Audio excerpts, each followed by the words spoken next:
President has never asked Congress to approve as constitutionally required without a clear statement of objectives or strategy, disclosure of accurate information about the cost of the war, or public hearings with relevant officials would make it a non-starter at this point.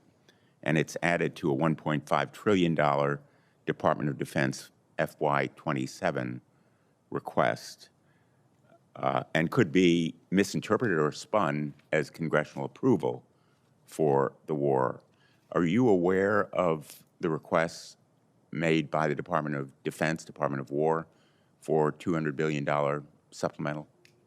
Picture that is being painted with regard to our ability to engage in any kind of an operation in Cuba. The picture that is being painted, in spite of assurances that there are no ongoing preparations to do anything particularly militarily, but the picture I have is that I'm getting is that it would not take very long for us to be able to respond in some fashion. If the president said we are going to go and we should seize Cuba, wouldn't we be able to execute on that in a pretty expeditious way? General Donovan? Senator, since we do not have that plan, that we have a number of tasks for Cuba, but since we're not executing any rehearsals for that plan, the number of forces required, we have general ideas. The systemic friction thing, but consider for a second, General, we moved a battle group halfway across the planet to do this, and then had to move it back for the war in Iran. So I am, concerned about a strategic goal here and having the intended effect of reducing the inflow of drugs into our country, especially when you consider that the thing where the most significant downside for the American people is fentanyl, and that mostly comes through the southern borders, the land borders. And if we would put those kind of resources, when you think about what it takes to have a battle group there on station, multiple ships, burning a lot of fuel, crew members, and if you put that kind of resource towards dealing with the fentanyl problem at the ports of entry, I think that would have a greater strategic impact on the overall problem. Yeah, I got about a minute. Thank you all for being here. The committee meets today to receive testimony on the posture of the United States Northern Command and the United States Southern Command. We are joined by General Gregory Guillot from the U.S. Northern Command and General Frank Donovan from the U.S. Southern Command. I want to thank our witnesses for appearing today and for their decades of service to our nation. Thank you, gentlemen. Protecting the homeland is the first and most important duty of the federal government. Without a credible and effective homeland defense, there can be no United States of America for our 250th anniversary. During the Cold War, the Soviet Union represented the only true threat to the United States homeland. Today, the threat environment is much more complicated. Both Russia and China possess a range of nuclear, conventional, space, and cyber capabilities that threaten the U.S. homeland. Iran and Sunni jihadis remain intent on carrying out terrorist attacks in America. Tehran and Pyongyang have conducted cyber attacks against our critical infrastructure, and cartels are using innovative methods to traffic drugs and humans across our borders. All these adversaries share a common goal: to reduce our influence in the Western Hemisphere and to harm Americans at home. To counter these threats, we need a coordinated homeland defense strategy. It must weave together conventional defenses and new partnerships with allies and partners in our region, and we certainly appreciate our allies and partners. We are poised to make great progress on Golden Dome and similar efforts to protect the homeland from incoming drone and missile threats. I enthusiastically support these efforts. Golden Dome will reduce the threat posed by ballistic and cruise missiles from Russia, China, and North Korea. I look forward to hearing how General Guillot is working with the Golden Dome team to make these defenses a reality. In particular, I'd like to learn how his coordination with the Joint Interagency Task Force 401 will help counter the threat of small drones. Also apply Northcom's professionalism in support of the Department of Homeland Security. This has helped reinforce our border and helped stop virtually all illegal immigration, a singular achievement. We know that Homeland Defense does not stop at our border with Mexico. More than 100,000 Americans are killed annually in drug-related deaths. These immense and tragic losses come at the hands of South American cartels. Cartels contribute to violence, undermine regional stability, and are linked to human trafficking, weapons smuggling, and financial crime. I commend Southcom for its execution of Operation Southern Spear, which is helping to stop narco-terrorists from bringing drugs to our shores. It is also deterring future traffickers from attempting the same. I hope General Donovan can expound on the department's efforts to coordinate more closely with our Central and South American partners to fight back against cartels. China, Russia, and Iran all target the Western Hemisphere in their influence operations. Xi Jinping seeks to control telecommunication systems, critical infrastructure, such as the Panama Canal, and major deepwater ports, such as Shanghai in Peru. China has also expanded defense cooperation across South America through arms sales, police training, and space and cyber partnerships. Likewise, Russia is selling arms, providing military advisors, and expanding intelligence cooperation to South American nations. In exchange, it gets permission to deploy Russian military aircraft and naval vessels to the region. Together, China and Russia exploit local corruption and partner with hostile authoritarian regimes like Cuba and Nicaragua. They build influence and gain political leverage to target the United States close to home. We must resist these malign influence campaigns in our neighborhood, and that's what we're about today. I'd like to hear General Donovan's ideas about how we could do so, especially through increased coordination with the Economic Defense Unit, Intelligence Community, and the Office of Strategic Capital. So expect that question. I hope the Trump administration I commend the Trump administration for the decisive action it has taken to reassert U.S. interest near the homeland, including the capture of Venezuelan President Nicolas Maduro and his wife, Celia Flores.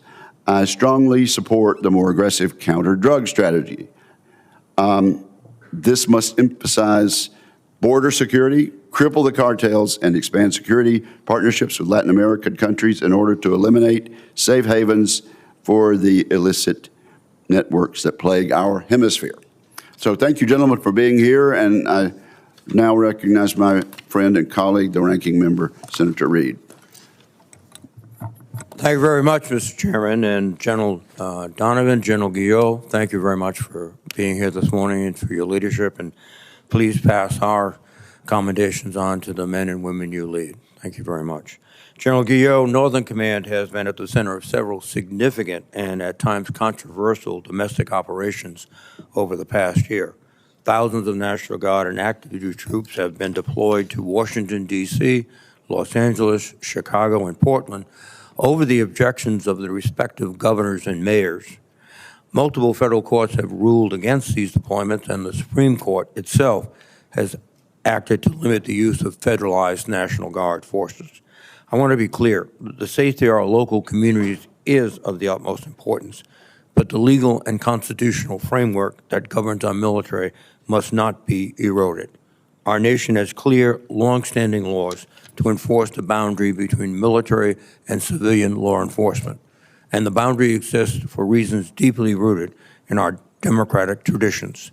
General Guillot, I would like to know what guardrails you have in place to ensure compliance with these laws and an update on the financial and readiness cost from the missions to date on your command. Additionally, I would appreciate an update on the use of multiple Department of Defense developed high-energy laser systems at the southwest border.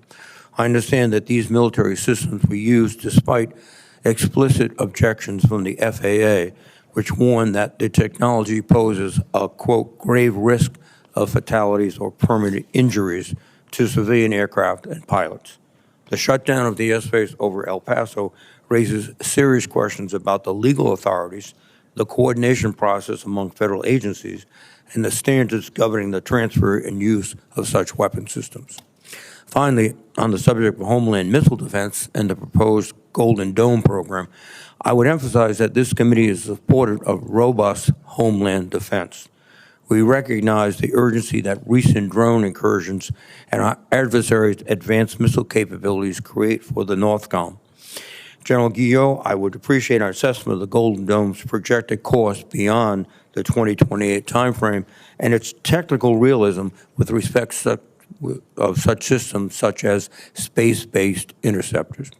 In particular, I'd like to know how it fits within the broader architecture of deterrence, including its potential effects on strategic stability with Russia and China. General Donovan, the scope of military activity in Southern Command has expanded dramatically over the past year. The deployment of thousands of military personnel and hundreds of ships and aircraft into your area of responsibility represents an extraordinary expansion of American military force in the Western Hemisphere. In January, that buildup culminated in the raid to capture former Venezuelan President Nicolas Maduro. The operation itself was a testament to the skill and courage of American service members, and every member of this committee joins in recognizing their incredible service. But military excellence does not resolve the strategic and political questions that must follow. General, I would ask for an update on the current status of our forces in the region, their assigned missions going forward, and any contingency planning for political instability in Venezuela. Additionally, today, Operation Southern Sphere has resulted in 156 fatalities from 45 airstrikes on suspected narco-trafficking boats. I continue to believe that this operation is strategically misguided and of dubious legality. General Donovan, I would ask you to explain the objective of continuing this operation, given that Maduro is no longer in power, and to provide any measured effects on illicit drug flows into the United States. Finally, I would like to understand what operations, if any, are being planned or contemplated in or around Cuba, both military and humanitarian, and what objectives your command is pursuing in this area.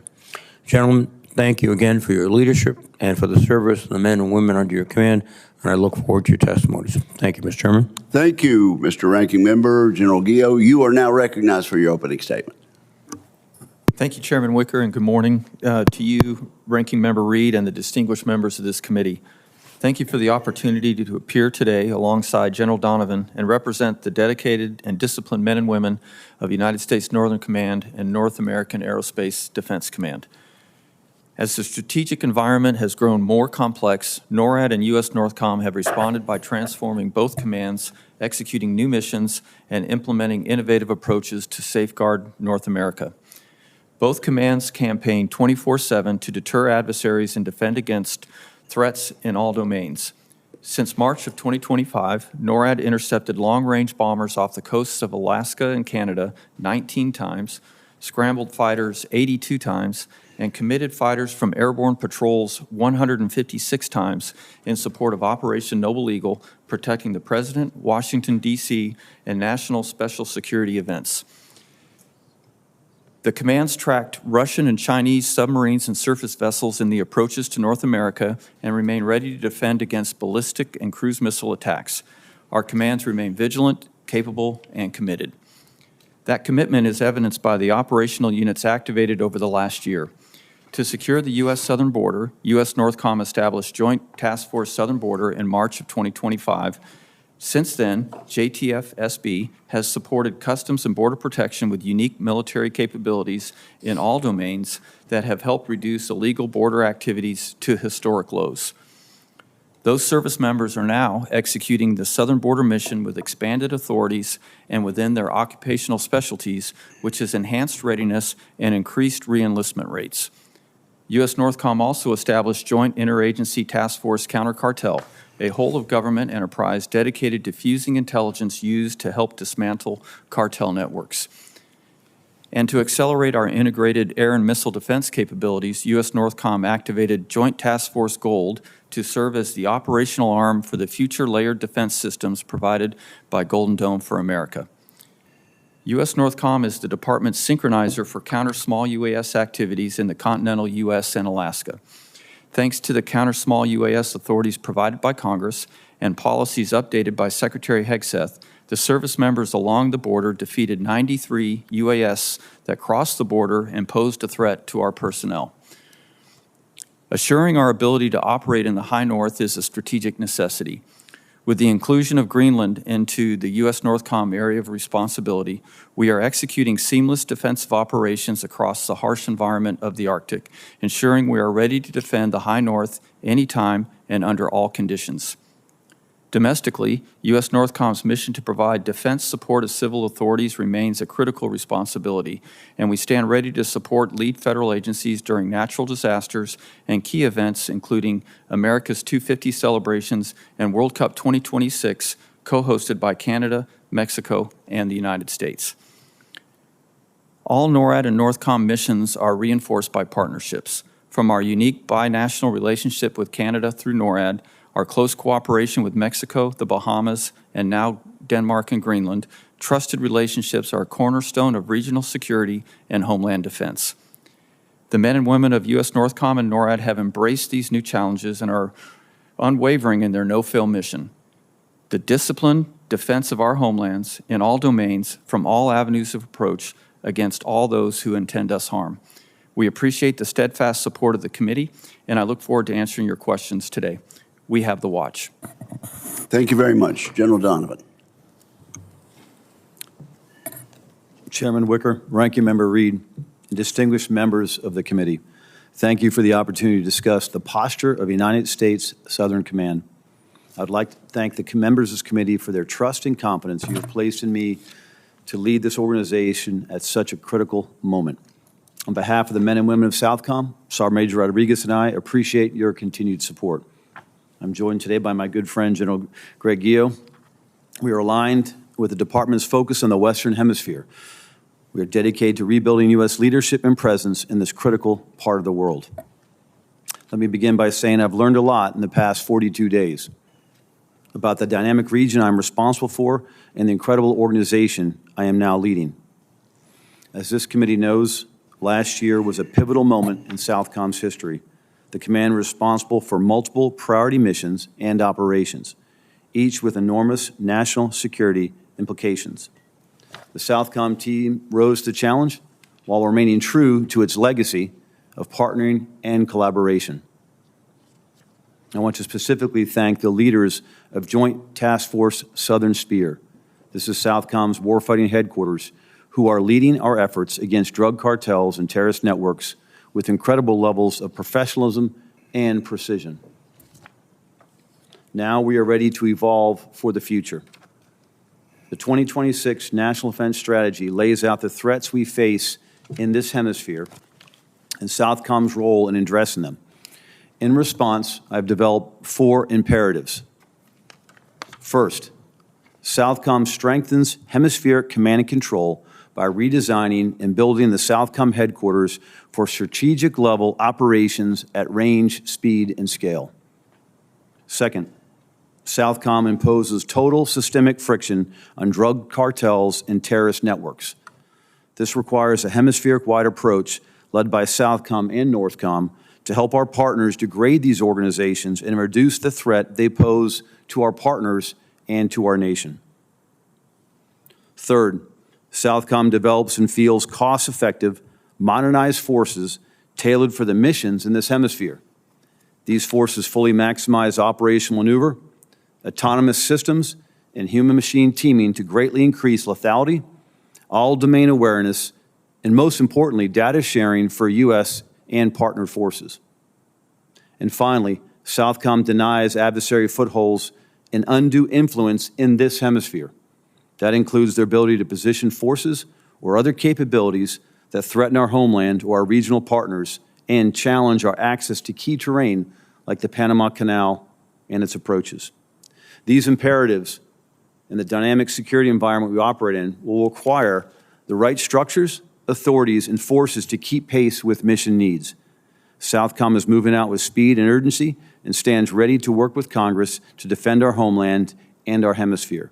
I thank this committee for their unyielding support to U.S. Southern Command and look forward to our discussion this morning. Thank you very much.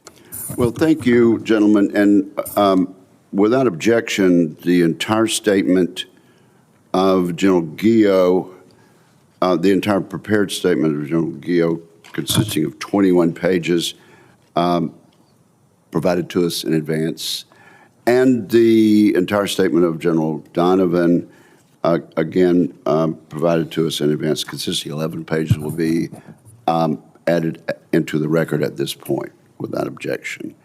Okay. Well, General Donovan, tell us how the Maduro effort, the removal of him and the installation of his vice president has affected our interests in the area. Mr. Chairman, soon after assuming command of Southcom, I was directed to take a trip to Venezuela, to Caracas, and meet with the current leadership of the Venezuelan government. And I will pause just for a second to highlight. Whom did you meet? We met Delcy Rodriguez. Okay. And a number of her senior generals, the top four, Mr. Chairman, that we speak of. But I will highlight for 1 second the incredible work Ambassador, or now Charge d'Affaires Doe, is doing down there as our representative with a small team of 10 diplomats. The work they're doing with the Venezuelan government is staggering. And is the charge as high as we'll get down there? Chairman, I hope eventually we have an ambassador one day, and she was just recognized on the 5th of March as an official charge. And we raised the flag over the embassy the first time in, I think, 9 years. So a good moment. But we got a chance to meet with the government there, highlight our concerns that had developed over time since the Maduro event. It was 46 days since that event, so it was a pretty remarkable setting. And we laid out what our concerns were, and since then, those actions have all been acted on by that government. In a positive way that met with your approval? Yes, Mr. Chairman. And I think in a classified setting, one specific action against an actor we're very concerned about, aggressive action was taken. All right. We'll certainly have an opportunity to do that later on. Well, tell us then about coordination with the Economic Defense Unit, the intelligence community, and the Office of Strategic Capital. Can you enlarge on my statement about that? Chairman, yes, I can. As we look at all the tools available to Southcom, and really our strength remains our ability to partner with these allies and partners. If you look at the recent America's Counter-Cartel Coalition now that we've set up, that the Secretary has set up, and that we believe Southcom will take a key role in, we have more tools through OSC, through EDU to bring to bear. So you have the exercises, you have even foreign military sales, but we have 17, actually now with Chile, 18 key partners that have signed up to for the ACCC to be part of this now. And now we have more tools with the EU. Partner nations, Yes, sir, the partner nations that signed the agreement to be part of the Americas, without apostrophe, Counter-Cartel Coalition. And the EDU and OSC give us additional capabilities we haven't had in the past, specifically when we can counter other maligned actors like China directly with some economic incentives, Chairman. Is OAS being utilized to the extent that it could? Chairman, I'll put it this way. In 43 days, I have not contacted the OAS yet or really been fully involved. That is something I need to do, and I intend to pursue to ensure that we're fully aligned or they're full in support of the way forward. I think it's an opportunity that we ought to try to enlarge, and I say that for the benefit of my colleagues also. Let's see, General Guillot, how are you working with the Golden Dome team to improve our defenses, and particularly I promised to ask you about Joint Interagency Task Force 401. Chairman, I'm working very closely with General Gutlein in his program office. In fact, the day after he was confirmed, he flew to Colorado Springs, where we outlined what I felt were the operational necessities for the Golden Dome. And then he agreed at that time that it, one, aligned with his approach, and two, that he felt he could build the architecture necessary to deliver that on time. And we also brought General Stephen Whiting, who is the commander of U.S. Space Command, who's was in Colorado Springs, and he was in on the meeting too, and so the three of us left fully aligned. Since then, as he's worked with industry and developed this architecture, anytime he finds something that either the technology isn't there yet or maybe the cost is too high, he comes back to me and explains his adjustment, and it confirms that it still meets our operational needs. I also gave him a general officer that is working as a liaison in his office to ensure that there's no separation between the operational requirements and his development of the architecture. So in short, I think it's a very tight relationship. I'm very encouraged by it, and I think that we will be able to demonstrate the capabilities that have been advertised on or ahead of schedule. Mr. Reed is now recognized. Thank you very much, Mr. Chairman. General Donovan, the lethal bolt strikes that are being conducted in your AOR are based on a still secret directive signed by the President ordering the Pentagon to conduct maritime strikes on these alleged drug trafficking boats. And the affiliation is with organizations that are still secret, have not been revealed to the public yet. Those operations have been going on for over 6 months, and as I indicated, there are 157 killed in action or killed personnel. When you came before the committee, you indicated that you would check each one of these operations. Have you been able to do that, and what conclusions have you reached? Ranking Member, before assuming command on 5 February, I actually took a number of steps. I'd like to highlight them, if I could. First one is I read all the legal opinions tied to these operations. Next, I read every single execute order Southcom's been given since well prior to Southern Spear to ensure that I could link those together. So when I stepped into command, I could carry out those specific strikes, if required, and if they were part of the tactical solution. Well, thank you, General. What is the metrics of success in this operation? Is it the reduction of drugs entering the United States, and by how much? Are there metrics involved?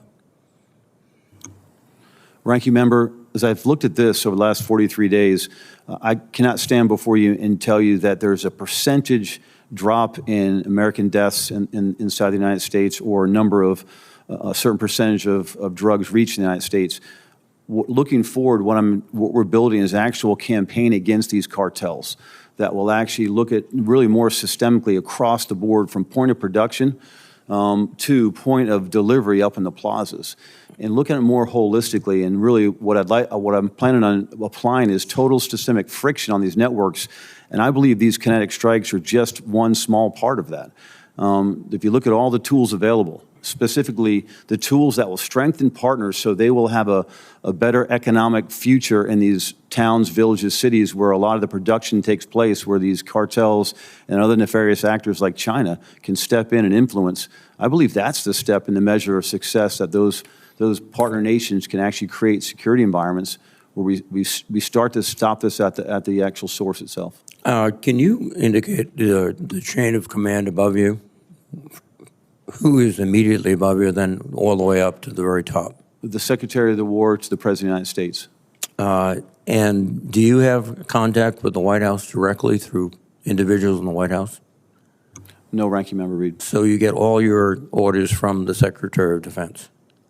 Those orders are from the Secretary of Defense, translated through the Joint Staff in the form of execute orders, which are the ones I referenced. I've read every single one. Thank you very much. General Guillot, as I indicated in my opening statement, you have, at the orders of the President, deployed significant forces throughout the United States, and you've drawn, the action has drawn criticism by many governors, mayors, and also the courts. I'm really concerned, though, is looking beyond just what these deployments. The Secretary of Defense has set up a response force for the National Guard, quick reaction force for the National Guard, which mobilize within 24 hours and can be sent anywhere at the order of the President to, quote, quell civilian disturbances. All of that adds up to the obvious question, the concern that these forces could be used to interrupt the First Amendment rights of Americans, and particularly their right to vote. As you know, federal law explicitly bans the deployment of armed federal troops or any armed troops to polling places. Specifically, Section 18 U.S.C. Section 592 makes it a crime punishable by up to 5 years in prison to deploy federal, quote, troops or armed men, which I presumably would include ICE, to any location where voting is taking place or election is being held, unless such force be necessary to repel armed enemies of the United States, armed enemies of the United States. Other than that narrow legal exception that I just described, do you agree that it is illegal to deploy the armed forces to polling places? Senator, I am aware of the code, and I recognize that it is against the law, and I would not follow an unlawful order. And then thank you for noting the exception. Thank you very much, sir. With that, Mr. Chairman, I will yield my 6 seconds. Thank you, Mr. Ranking Member. Senator Fisher. Thank you, Mr. Chairman. General Guillot, I've appreciated our conversations over the years about the increasingly complex and diverse threats that we face to our homeland. You are always insistent that improving domain awareness is foundational to protecting the homeland because, after all, we cannot shoot what we cannot see. How are you seeing our ability to detect and characterize threats earlier improve? Senator, thank you for your support in those efforts. I am seeing immediate improvement. We can see at longer ranges with more fidelity, and also in a layered approach where one phenomena or one system is no longer responsible solely to detect. We have backup systems as well. And then I also note, because of the partnership with the Golden Dome for America Program Office, many of the domain awareness systems that we need for improved NORAD and NORTHCOM detection also serve the purpose of Golden Dome, and so we're really getting 2 or 3 for 1 with many of these systems that are either in development now or being implemented now, or will be implemented in the near future. Yeah, I really appreciated your comments about working with General Gutlein on Golden Dome and how you are working together to make sure, first of all, that we have what we need in order to protect this homeland, and the collaboration there will hopefully hold down expenses as well as you each bring forth ideas that are necessary. So I really appreciate your comments there. As we're looking to improve on the threats, do you have anything specific you could say in this setting on what you think needs to be improved? Senator, I'd like to see continued improvement in the persistence of our ability to detect and track adversaries from seabed all the way to space. As I mentioned, it's a layered approach, and I have confidence in all of the layers, but as the adversary grows capability, we need to see them further away from our continent than we have in the past, and so I'd like to see incremental improvement in reaching out further from our shores to ensure that we stay ahead of the adversary as they improve their capabilities. Thank you. Turning to your role as the NORAD commander, how are the U.S. and Canadian militaries deepening their military partnership in the face of greater threats? Senator, at the mill-to-mill level, we're working very closely together, as we have since 1958 when NORAD was established, with Canadians and U.S. members side by side in headquarters and out in the field. Most recently, you may have seen that a combined force of NORAD fighters and tankers, both U.S. and Canadian, intercepted Russian aircraft north of Alaska that went from the Alaskan ATIS into the Canadian ATIS and then back across. And because of the seamless approach that we have from the headquarters on down to units, that is fully integrated on the same data links, the same mission planning systems, using the same refueling tankers, operating sometimes from the same base. It's an incredibly tight and I think inseparable relationship that we have to defend North America. It sounds like you're evolving and adjusting the relationship to meet the new threats that are out there. Yes, ma'am, we absolutely are, and both of our countries are pursuing NORAD modernization capabilities that will make sure that we can stay ahead, as I mentioned. Thank you. General Donovan, what actions is Southcom taking to increase and leverage partnerships to advance our country's interests in the region? Senator, we've had an opportunity to meet with almost every leader, my equivalent, the MODs or CHODs of the southern countries that we're tied to through the CHOD conference we had with the chairman here in D.C., and then this America's Counter-Cartel Coalition. Their ask is the same thing. They need assistance with domain awareness. And really it's key between air domain awareness, as we believe some of these drug trafficking flows are moving into the airspace again, and maritime domain awareness to look out over the horizon, not only for the cartel efforts, but really the PRC, the Chinese influence, illicit fishing. So really domain awareness is the thing they ask for more than anything else, Senator. To what extent can lessons from the Joint Security Cooperation Group, Panama, how can those be applied to Southcom's relationships to other countries? I think that's an exemplar, Senator, that we're just starting to realize how we could export that to other places in South America, in the Caribbean, and Central America. Okay. Thank you very much. Thank you, Mr. Chairman. Thank you, Senator Fisher. Senator Shaheen. Thank you, Mr. Chairman, and thank you both for being here this morning and for your service to our country. General Donovan, throughout the past fall, this committee was briefed several times on ongoing operations in the Caribbean, as you've heard from Senator Reid. And when we asked point blank about plans to remove Nicolas Maduro from power in Venezuela, we were told, both at the cabinet level and from senior military leaders, that there were no plans to conduct regime change. And yet, come to find out, the military was in the process of conducting rehearsals to remove Nicolas Maduro from power. So, General Donovan, now we're hearing President Trump make several comments about his intent to remove from power the current president of Cuba, to own Cuba. And while both Cuba and Venezuela are repressive regimes, and I don't have any sympathy for their leadership, they pose no immediate threat to the United States.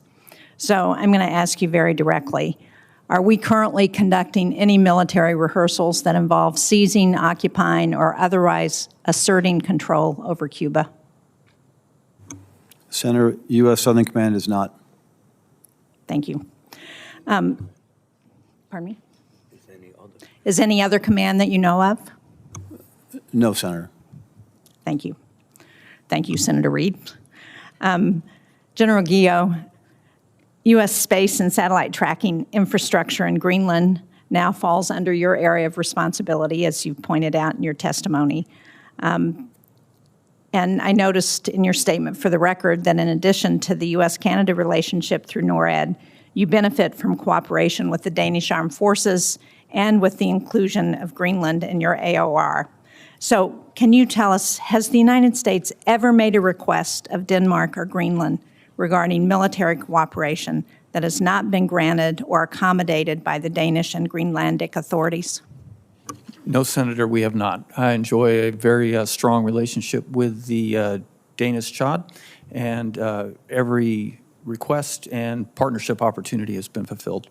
Thank you. And in your exchange with Senator Fisher, you talked about the efforts underway with Canada on NORAD. Can you speak in a little greater detail to the benefit that Canada provides us as a partner in NORAD? Senator, as I mentioned, they're fully integrated in all of our operations for NORAD. The benefits that I see underway and coming in the future are long-range radar systems that could help detect threats at range, an interest in joining us in satellite detection capabilities, which would give persistence, and then the purchase of advanced fighter aircraft such as the F-35, which would give us lethality to defeat threats further away from our continent. So is it fair to say that we're safer and stronger because of our partnership with Canada? Yes, ma'am, and NORAD for sure. Thank you. As you point out in your testimony, General Guillot, drone incursions over the United States pose a real threat to our homeland, especially over critical U.S. military infrastructure. The Ukrainian armed forces have really made progress on both offensive and counter-drone technology, and are, as you know, are now assisting with air defense in the Middle East. Can you talk about the lessons that have been learned from the Ukrainian military as you think about developing counter-drone technology? Yes, Senator. And we're very fortunate, as the chairman mentioned, to have GIATA 401, which is a newly established organization that looks at the procurement and development of counter-UAS systems, which can be passed to combatant commands like ours and others. First, I see that it's important to move from a point defense, which counter-UAS in the last few years has been, into more of a regional area because of the longer range and indiscriminate nature with which the adversary has employed these systems.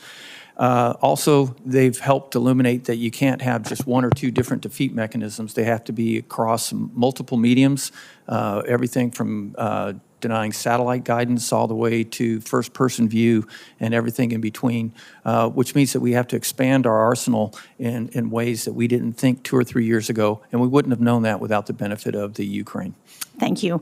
And General Donovan, when I was recently, Senator Blumenthal and I actually were recently in Odessa in Ukraine, and one of the people we met along the way was an official from Colombia who was working with the Ukrainian armed forces to combat drug cartels in Latin America and in Colombia specifically.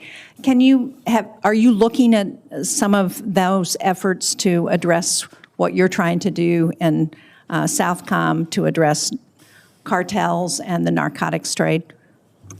Yes, Senator, we are. Colombia, after really decades of playing Colombia, they're a very effective organization, and we still have very strong mill-to-mill ties. And we actually fusion cell in Bogota, so we continue to learn from their successes they're having against the cartels. And what they're learning is from the Ukrainians as well, correct? Absolutely, Senator. Thank you. Thank you, Mr. Chairman. Thank you, Senator Shaheen. Senator Cotton. Thank you, gentlemen, for your appearance and for your service. General Donovan, I want to turn to the question of Cuba. I understand that you may not be actively rehearsing an invasion of Cuba, but surely we have plans to deal with any contingency related to Cuba. I mean, there's a vast cadre, thousands of majors and colonels just sitting around the Pentagon making plans for every possible contingency in the world. It'd be a mass unemployment event if we didn't have plans for every potential crisis around the world. So I want to ask specifically about one potential crisis, given the state of play in Cuba, which has never been able to stand on its own 2 feet. It relied for 30 years on support from Soviet Russia, and then it was wobbly in the 1990s until Chavez's Venezuela came to the rescue and supported it for the last 30 years. Are we prepared for any kind of humanitarian crisis in Cuba, the possible flow of refugees or other civil disorder that may threaten our interests, especially if the decrepit, corrupt Castro regime finally falls or flees? Senator, yes, we are. Southcom, our core task, we have an execute order to be prepared to support DHS in a mass migration event. They would take the lead. We would follow either at sea or primarily ashore at Guantanamo Bay, where we would set up a camp to deal with those migrants or any overflow from any situation in Cuba itself. Otherwise, my other core task is protect the embassy, which we are in contact with the embassy every single day. We had the CDA, the Charge d'Affaires Hammer, in my office about a week ago, and we talked about what he thought was going to happen in Cuba. And so we're very much aligned with the diplomats there. That's my responsibility.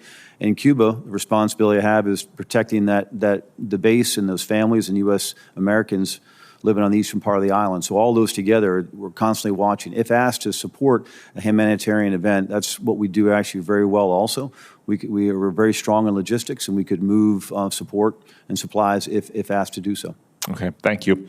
You've been on the job now for a little over a month. What's been your assessment of the state of our infrastructure in Latin America, especially in the Caribbean?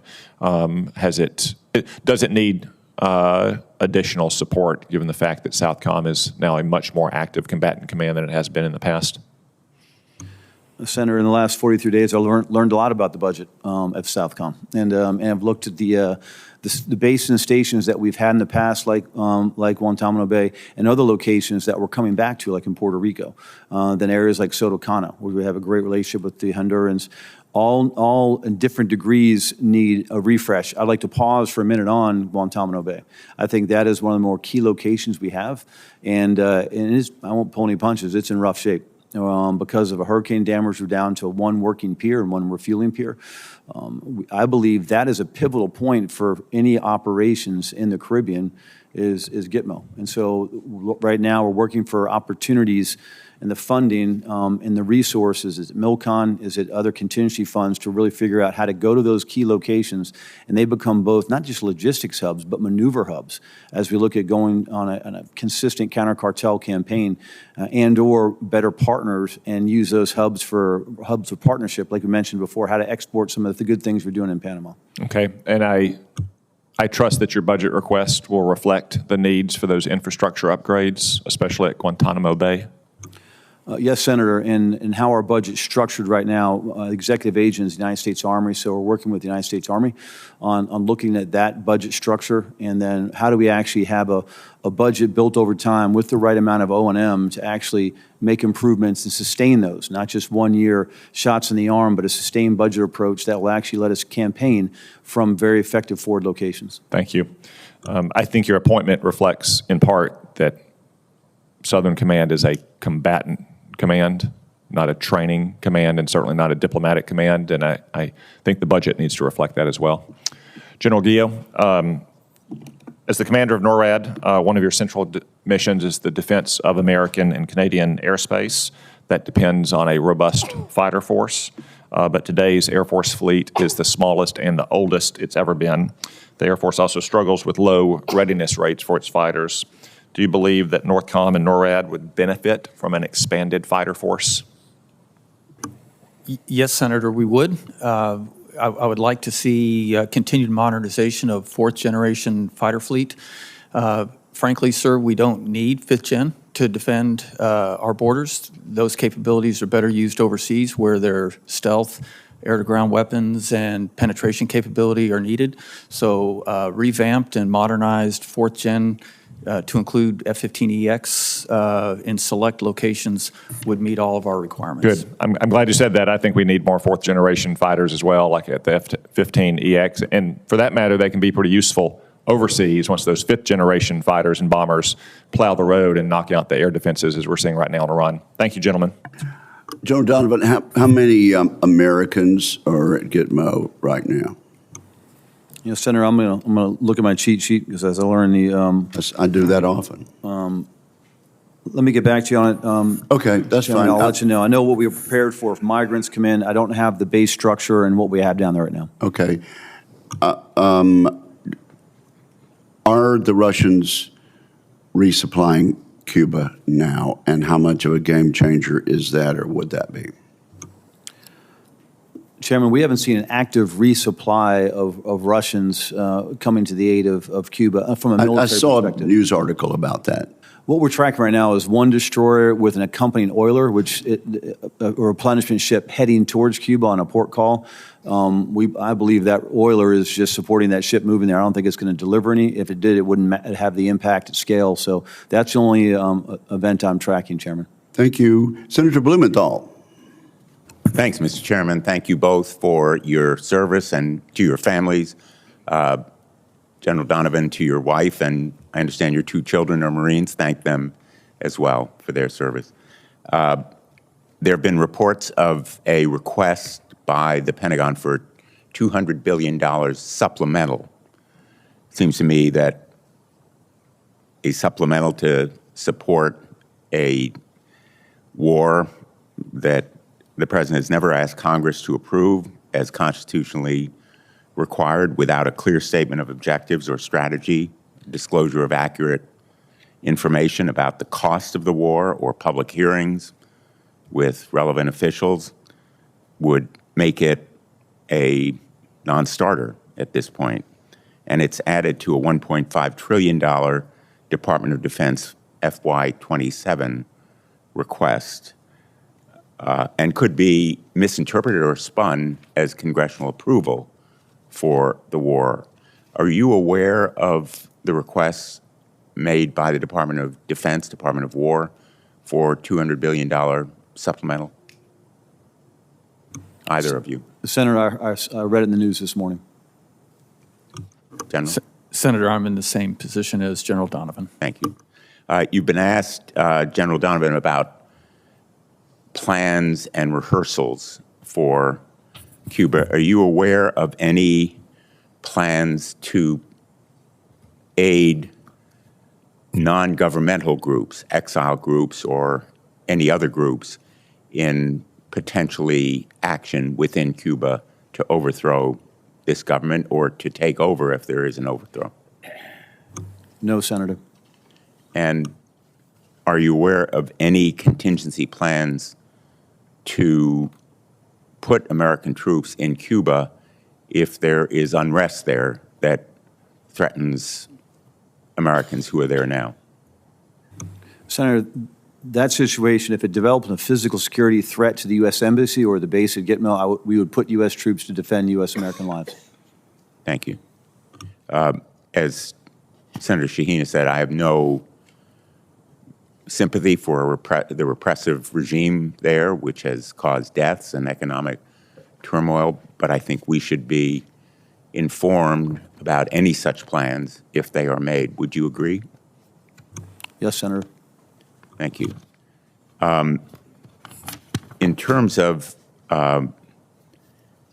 the seizure of boats emanating from Venezuela, are those operations continuing, General Donovan? Senator, Southern Command continues to track the dark fleet. Those vessels have been designated carrying illicit oil from or to Venezuela. We continue to track those. Right now, all in our AOR are actually in port or not transiting. There have been a number of engagements called maritime interception operations. Some have happened in Southcom. One has happened in EUCOM in the middle of the Atlantic, and one's happened also in Indo-PACOM in the Indian Ocean. So we continue to track those illicit shipping, and when directed, we can conduct interception operations. To what extent are other nations in the hemisphere aiding the United States in those operations? Senator, I do not know if we're getting direct aid in the sense of a tactical action. It is all U.S. Personnel involved, led by law enforcement, the Coast Guard, but I am not aware of other, unless it's intel or information sharing, we depend on partners, but no other direct support. I will tell you that we, part of our trip to Venezuela was to put pressure on that government to let us board 2 of the ships that they have in port, Pierside in Caracas.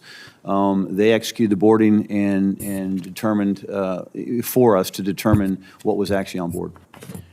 During your nomination hearings, I asked you whether you supported releasing various Office of Legal Counsel opinions. I think there are at least 2 of them, which right now are classified. You deferred to the policy and legal advisors in the Office of the Secretary.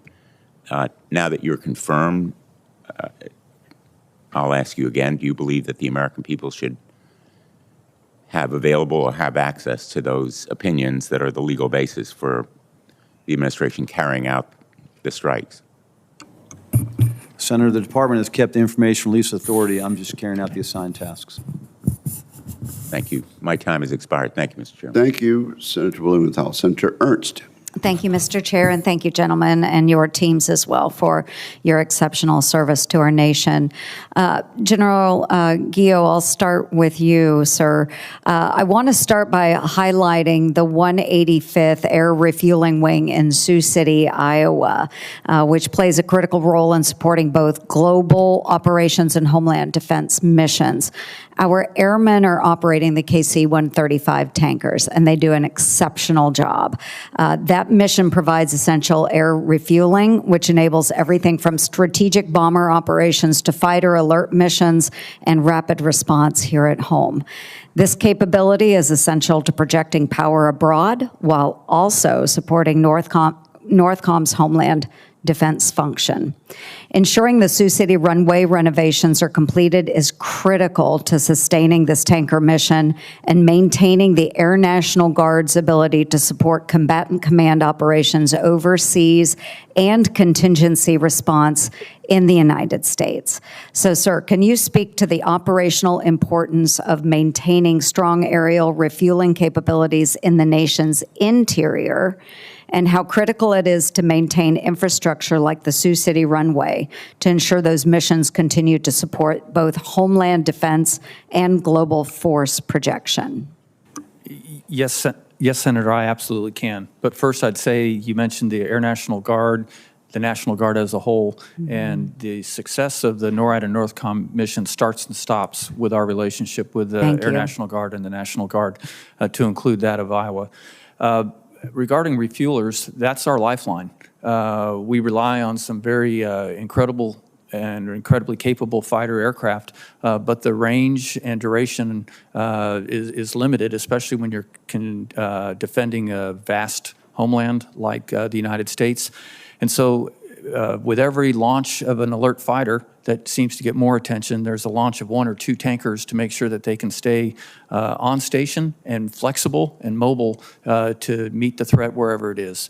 We could not do our job without the air refueling tankers. Thank you. I appreciate that. And with that, I'm going to yield back my time, Mr. Chair. Thank you. Thank you very much. We now have Senator Hirono. Thank you very much, Mr. Chairman. The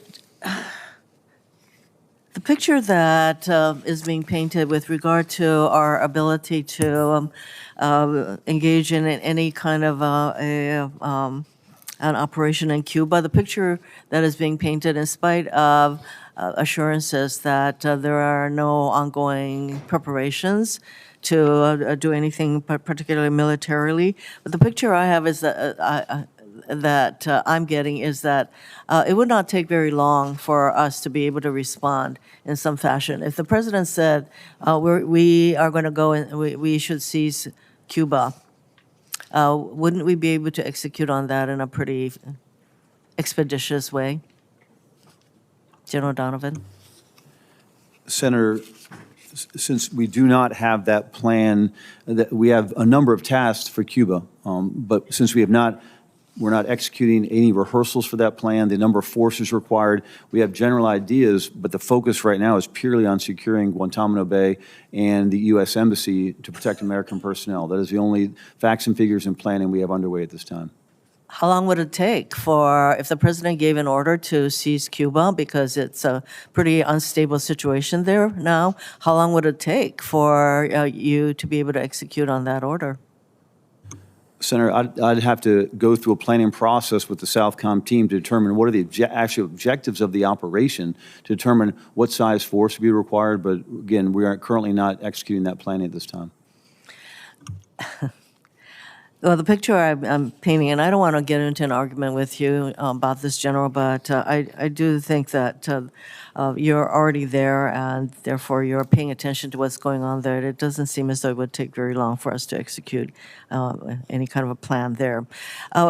Southern Command has previously worked with USAID on humanitarian aid to Cuba, and now that this aid has been cut, has that not really made the humanitarian aspects of what you're doing with regard to Cuba more difficult? Secretary, as the U.S. State Department is restructured in those elements that were USAID in the past, actually, I've asked a lot of questions about this because I grew up and for 37 years have operated with state and USAID across the globe. There are other entities that have taken up those roles inside of the State Department, and now we are connected to them on the aid front, in many ways similar, both in disaster relief and in planning. So we have some of the similar capabilities, just not the name, and we are learning how to actually work together in the new structure from the State Department. General, based on the questions from a number of the members of this committee, you can see that there are definitely expressed concerns about what might be in the president's mind with regard to Cuba. General Guillot, I know you are working closely with General Gerline, I don't know if I'm pronouncing that correctly, on Golden Dome. And as you know, Hawaii is unique for purposes of missile defense, with you and Admiral Paparo sharing responsibilities based on the kind of threat being posed in terms of our need for missile defense. So General Gridline previously committed to me that defense of Hawaii will be included as part of Golden Dome mission, missile defense, architecture, and I just want to get that kind of commitment from you.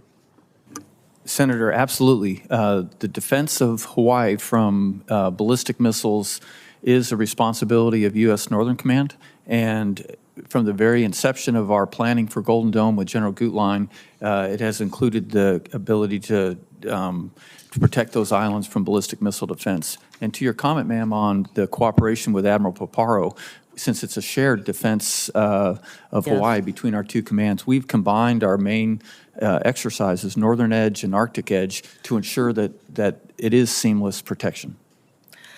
Thank you. That's reassuring. But General Donovan, in light of what happened with the strike on the school in Iran, there is a concern that we ought to be doing everything we can to mitigate harm to civilians. So during your confirmation hearing, I raised concerns about reports that Southcom lacked a functioning mechanism to receive civilian casualty reports, and that Southcom civilian harm mitigation staff have been cut from 4 personnel to a single contractor. You had not assumed your responsibility at that point, and I'd like to hear what steps Southcom has taken to address the issue of mitigating civilian harm in any of your actions. Senator, yes, and I did. That's one of the first things I did to look at our program for not only planning but response to operations. And what I found, as you mentioned, 4 positions. We had 4 positions. One I'm paying for out of my own budget to ensure that I do have that capability built as a separate entity.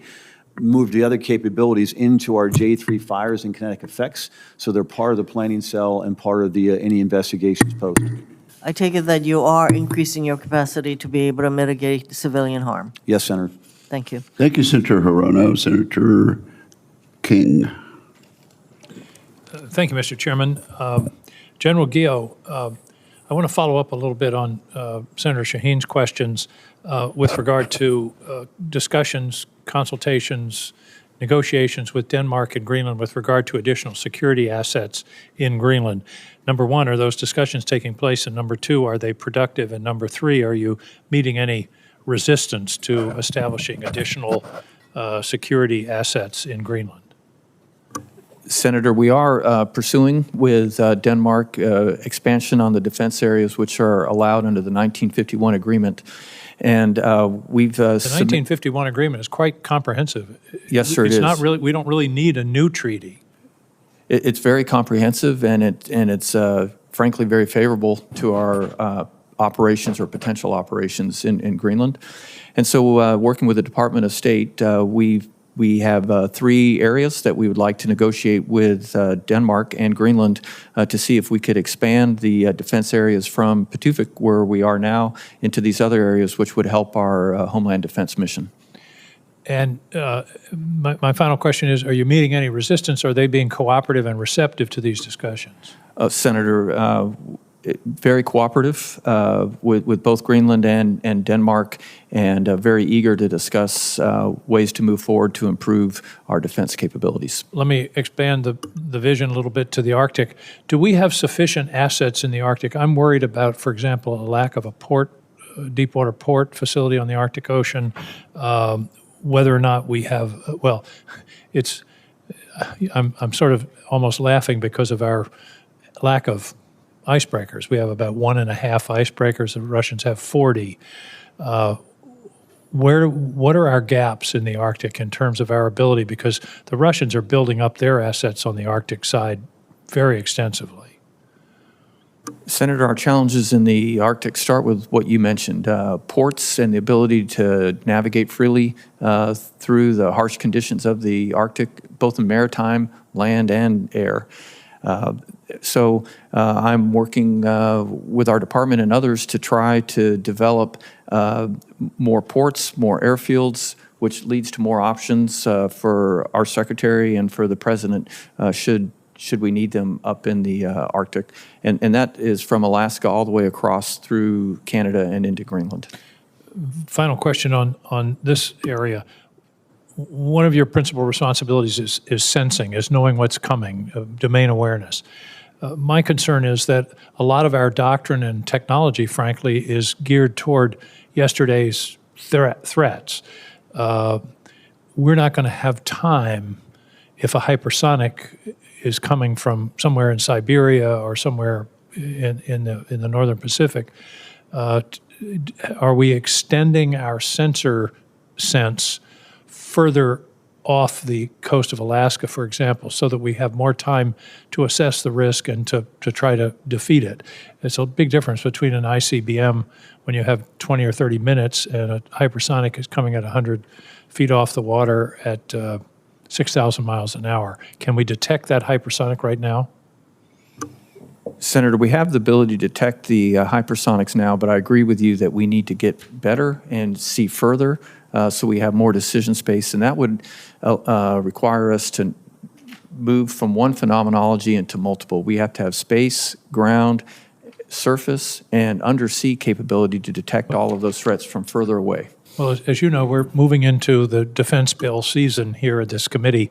Please let us know what's necessary in that area so that we can be sure that we address it in the defense bill that's coming up in several months. Thank you, Senator. Amen. I will. General Donovan, are the Southcom countries cooperating on this anti-drug mission? In other words, are the governments our partners? Are they standing aside? Are they corrupted by the cartels? What's the level of cooperation from the other countries in the region? Senator, obviously on the surface, the recent announcement at our headquarters, the America's Counter-Cartel Coalition, we have 18 signing members that do want to get at these problems, all with different degrees of capabilities, whether that's a functional military, a police capability, or even a legal system that will actually support getting at these problem sets. So really, that's the goal of the coalition, is to determine how best to help each of those partners actually find the way forward to counter in their location, and then the U.S. would play the role maybe as a synchronizer or bring in the capabilities to enhance their capabilities, and each have different degrees. But do they have the will? That's the real question. I guess it varies. It varies, but Senator, I've been from that CHOD conference here in D.C. and then the ACCC we had in our headquarters. I believe they do have the will, and they're looking to follow and really execute operations that could again range from local security and improving the lives of their citizens all the way to offensive options if required. Thank you. Thank you, Mr. Chairman. I have a couple more questions. I hope I can follow up after the next. Yes. Thank you. We will take another round. Senator Slotkin. Thank you. Thanks to both of you for being here. General Guillot, I was in the Homeland Security hearing yesterday for the incoming Secretary of Homeland Security talking about what he would do if asked to put armed ICE agents at polling locations. And so could you just state for us very clearly, do you believe that it is legal to put uniformed military, active duty, at polling locations or any other parts of the voting process, ballot, centers, for political purposes? Senator, it is strictly illegal to do what you described, putting military at a polling place, unless as Senator Reed mentioned, the exception for countering an armed rebellion. Right. There is an exception for countering an armed force, an armed rebellion. We didn't need uniformed military at our polls during World War II, after Pearl Harbor, in Korea, during Vietnam, during the riots in the 60s. and after 9/11, when we had been attacked on our soil. And yesterday, the Director of National Intelligence mentioned no mention in the worldwide threat briefing of any threats to our elections. So are you aware of any threats that meet the definition of armed force, countering the United States that would require you to consider deploying to the polls? Senator, I'm not aware of any threats at this time. And if you were asked to move uniformed military into polling locations without any credible threat reporting of an armed force countering the United States, would you send those forces in? Ma'am, I recognize that that's against the law, and I would not follow an unlawful order. Thank you. That hits my ears in an important way, since I made a 90-second video with Senator Kelly.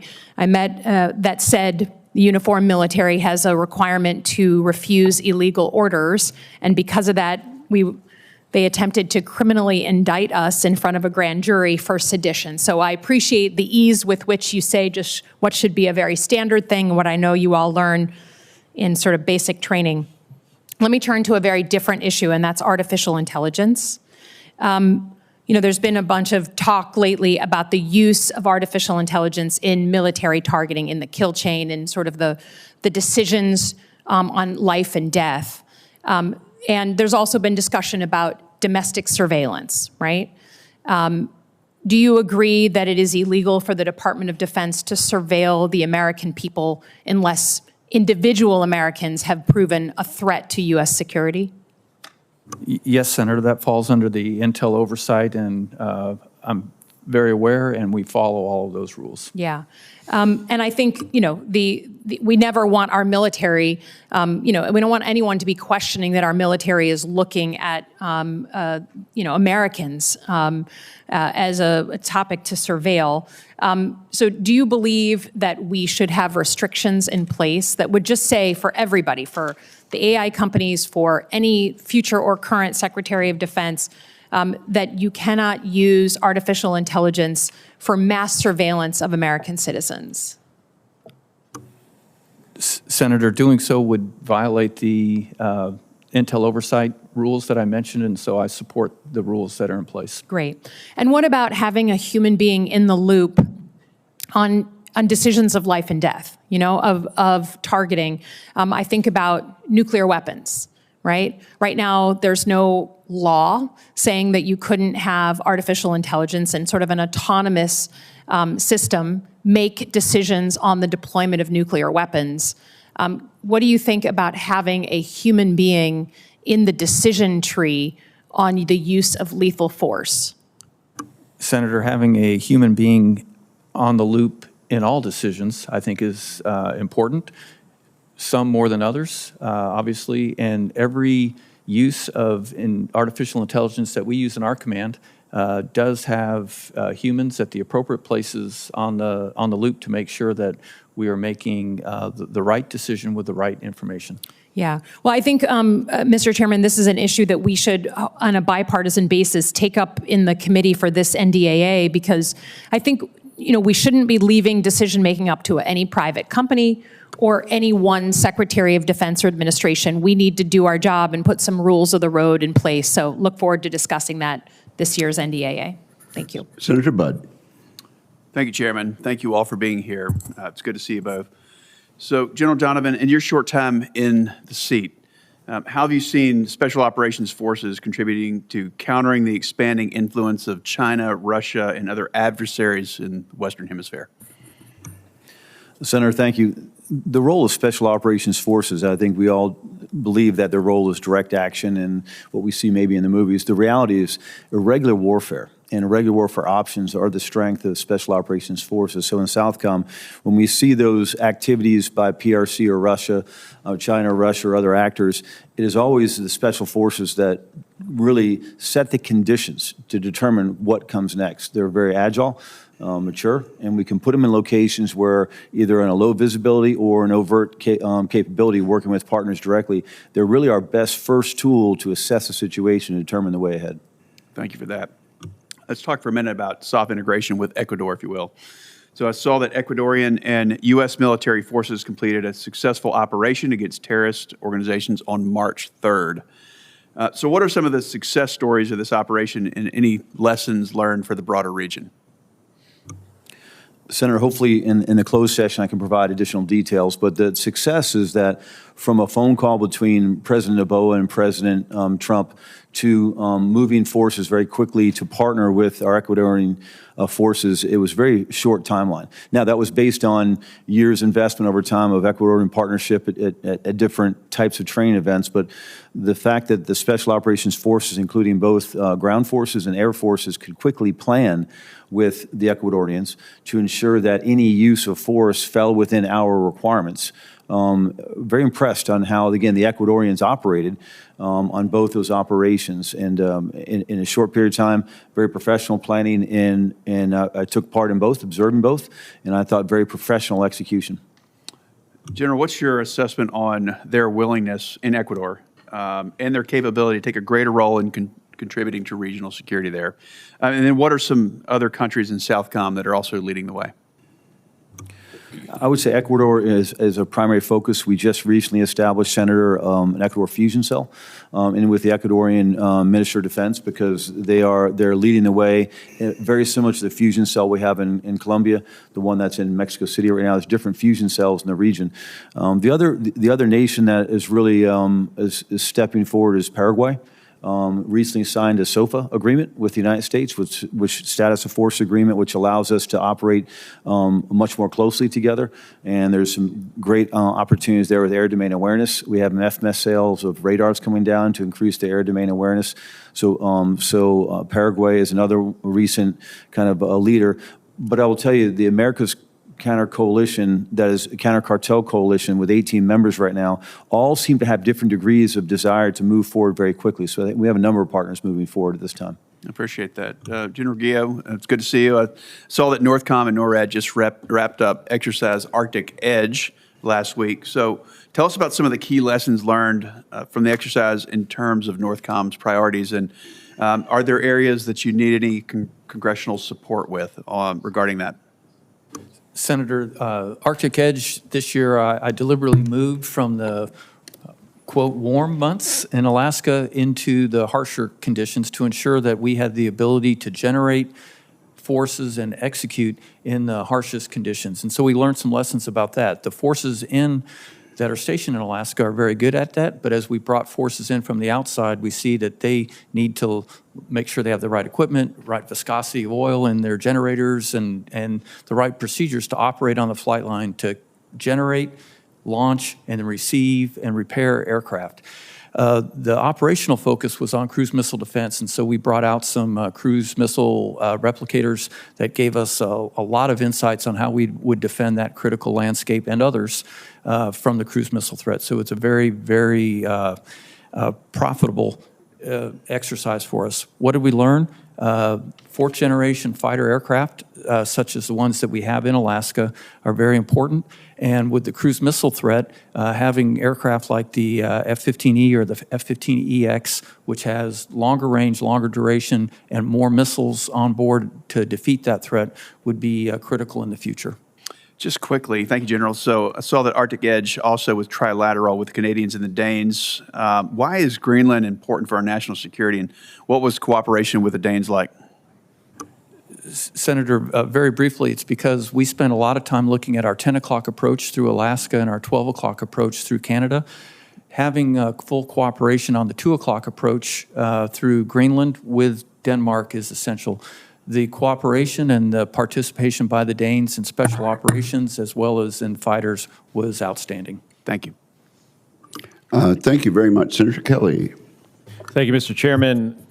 General Donovan, I want to start with Operation Southern Spear and the continued use of maritime strikes. As of March 9th, the Joint Task Force Southern Spear has reportedly conducted, I think, about 45 boat strikes, resulting in the deaths of approximately 156 people. That's a significant number of strikes and casualties in what is fundamentally a counter-trafficking mission, not a traditional armed conflict. These operations raise serious concerns and questions about effectiveness and a strategic outcome. I want to understand the strategic rationale here.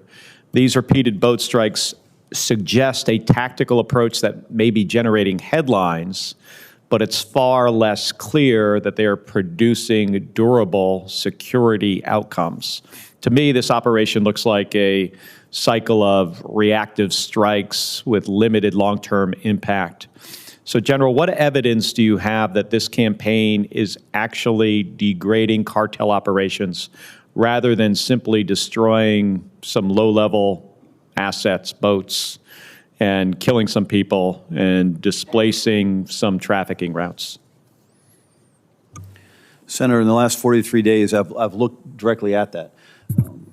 I couldn't provide you, say, measures of effectiveness of the current effort, but I will share with you that what I've seen, the reports I've read, talking to partner nations, primarily partner nations that have had this exact same conversation. We've seen changes in the narco-traffickers' patterns.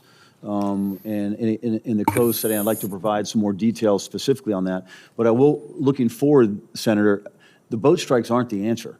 What we're moving for right now is it might be an extension of Southern Spear, but really a counter-cartel campaign process that puts total systemic friction across this network, the number of networks. We know there's a number of cartels involved on 4 or 5 different land and sea routes, but putting total systemic friction from point of production to point of delivery, which would be in the plazas.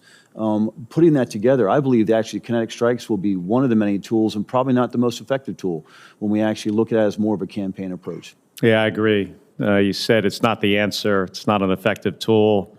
And it's hard to find a measure of effectiveness here. I get the systemic friction thing, but consider for a second, General, we moved a battle group halfway across the planet to do this and then had to move it back for the war in Iran.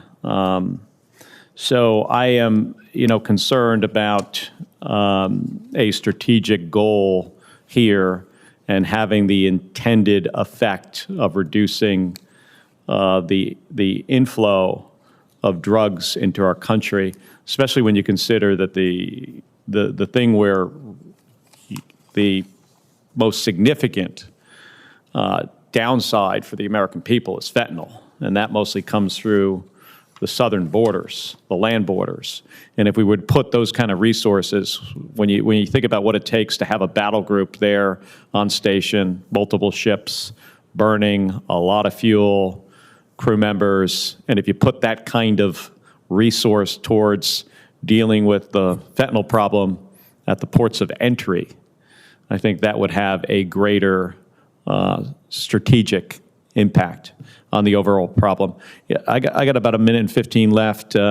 General Guillot, in your written testimony, you stated that Iran's military capability has been severely degraded by the strikes executed during Midnight Hammer and Epic Fury, but that Iran seems to retain some capacity to direct reprisal attacks on the homeland through asymmetric means.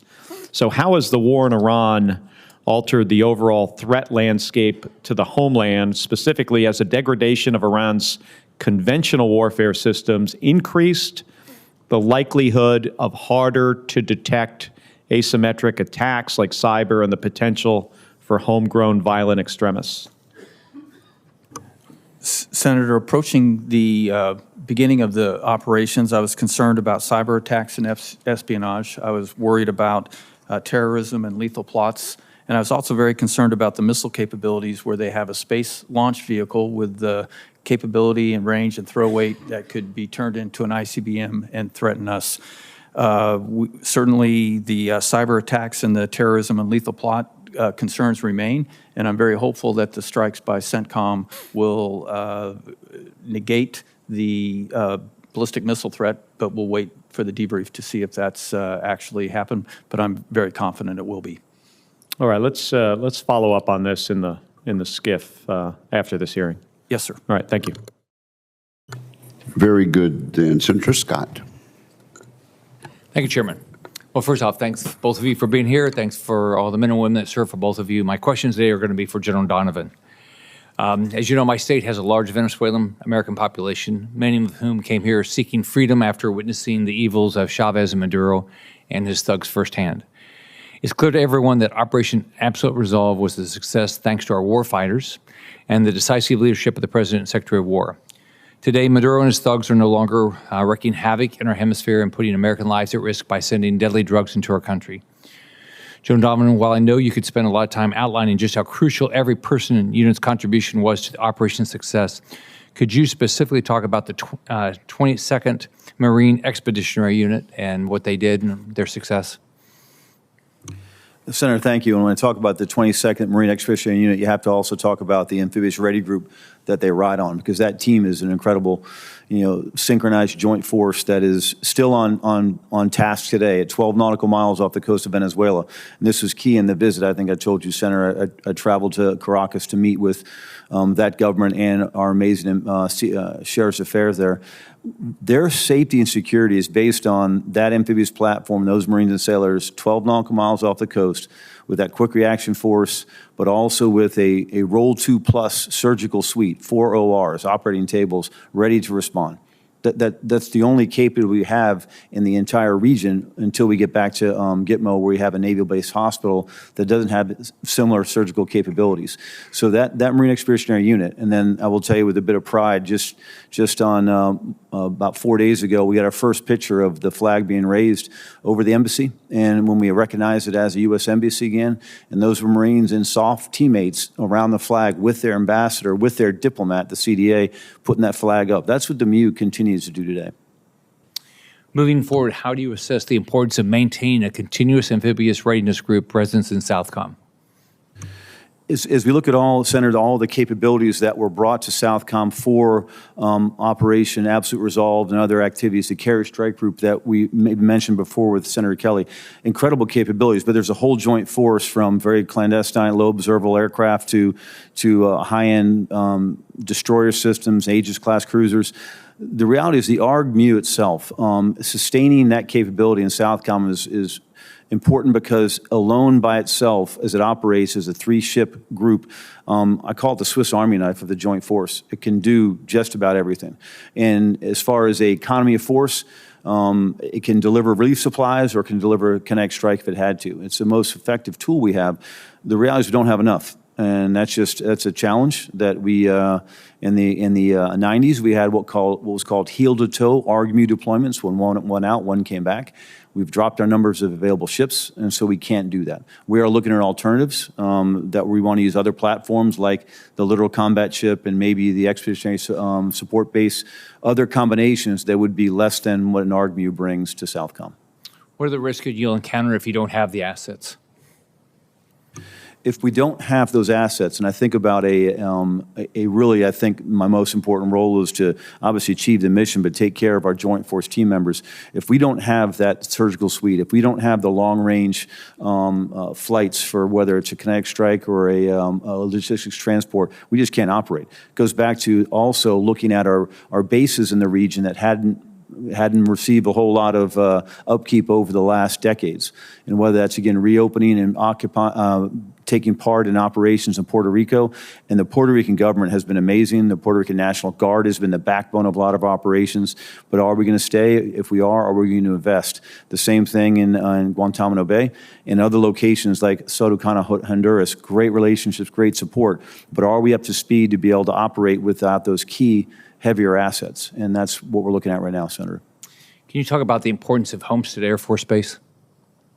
We believe Homestead is, I believe, its key location, especially for high wing, if we have big wing autonomous ISR type platforms, specifically as we look at really bringing that machine-human teaming with what we could launch there and sustain over, especially the Caribbean, would be key to any our plans to really develop almost an autonomous maritime domain awareness and really go seabed to space. But I think Homestead plays a key role in that.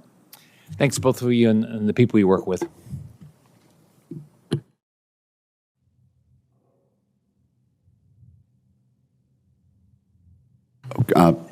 Thank you. Senator Gillibrand. Thank you, Mr. Chairman. I still have grave concerns about how the targeting was done, how the choice of the first Iran attack that hit a girls' school took place. And we need to have a bipartisan hearing, discussion, and legislation about the use of AI, whether it's used, when it's used, how it's used. We don't have any details about that strike, whether AI was used in targeting. We obviously need to know that. But I'd like to learn from both of you, and I know that Senator Slotkin covered this, and you said that currently no AI is being used for domestic surveillance, and you said that AI is not using in decision-making for a kinetic attack. So I'd like to have a commitment from you that you will not use AI for decision-making and making the final decision about whether to attack a location, to strike a location and use lethal force. And second, I want a commitment from both of you that you will not be using AI for any domestic surveillance in your AORs. Senator, to the first, I will make all decisions at my authority, or it will be to someone who is legally delegated the authority. It will be a human. And then we will not surveil U.S. citizens. General Donovan? Senator, we will not surveil U.S. citizens. And as you were speaking, Senator, we were involved in a process last night, the targeting process. There were only humans involved. The data was helping us make decisions. And in a closed setting, I'd like to share with you, watching these young Americans make really hard decisions, they made the right decisions in the end. I'm aware that our service members are trained to the highest standards for targeting in warfare. I know that our service members follow the law of war. I understand they follow all the Geneva Conventions, and I have great faith that they will continue to do so. I'm deeply concerned with Secretary Hegseth's decision-making with regard to undermining the personnel and department whose job is to protect civilians and to assure compliance with all those laws of war. I'm deeply concerned about Secretary Hegseth's rhetoric saying that we need a lethal force and we don't need these types of protections. I'm deeply concerned about his firing of senior counsel and JAGs throughout the services. Those are some of the best trained men and women we have to make sure our warfighters have the tools, advice, and guidance that you need to fight wars consistent with America's values. So I'm deeply concerned how those protections will be eroded. And so I'd like your commitment that those protections will not be eroded under your command. Senator, they will not be eroded. And just to illustrate, the JAG in our command is integrated into all of our activities and is in fact sitting behind me right now. Thank you, General. General Donovan? Very similar, Senator. They will not be eroded in U.S. Southern Command. Thank you. I'd like to turn to the issue of UASs. When we had Mr. Ditlevson here, I asked him about the requirements that DoD pushes down to DHS when it allows DHS to use DoD counter-UAS systems, and whether that included requirements for coordination with relevant agencies. He said that the policy defers to NORTHCOM on this question. So, General Guillot, I'd like you to talk to us a little bit about what requirements, including for interagency coordination, do you pass down to DHS in order for them to take possession of the systems? And I ask this in the context of the recent drone incursion over one of our military bases that was just reported on today. Senator, when the counter-UAS laser system was temporarily transferred from our department to DHS, JTF Southern Border, which is the organization that was operating the laser, told DHS that it was they would do the training, but any coordination must be through their department because it's operating under 124N, which is a code that we do not have experience with or understand. We operated under 130I.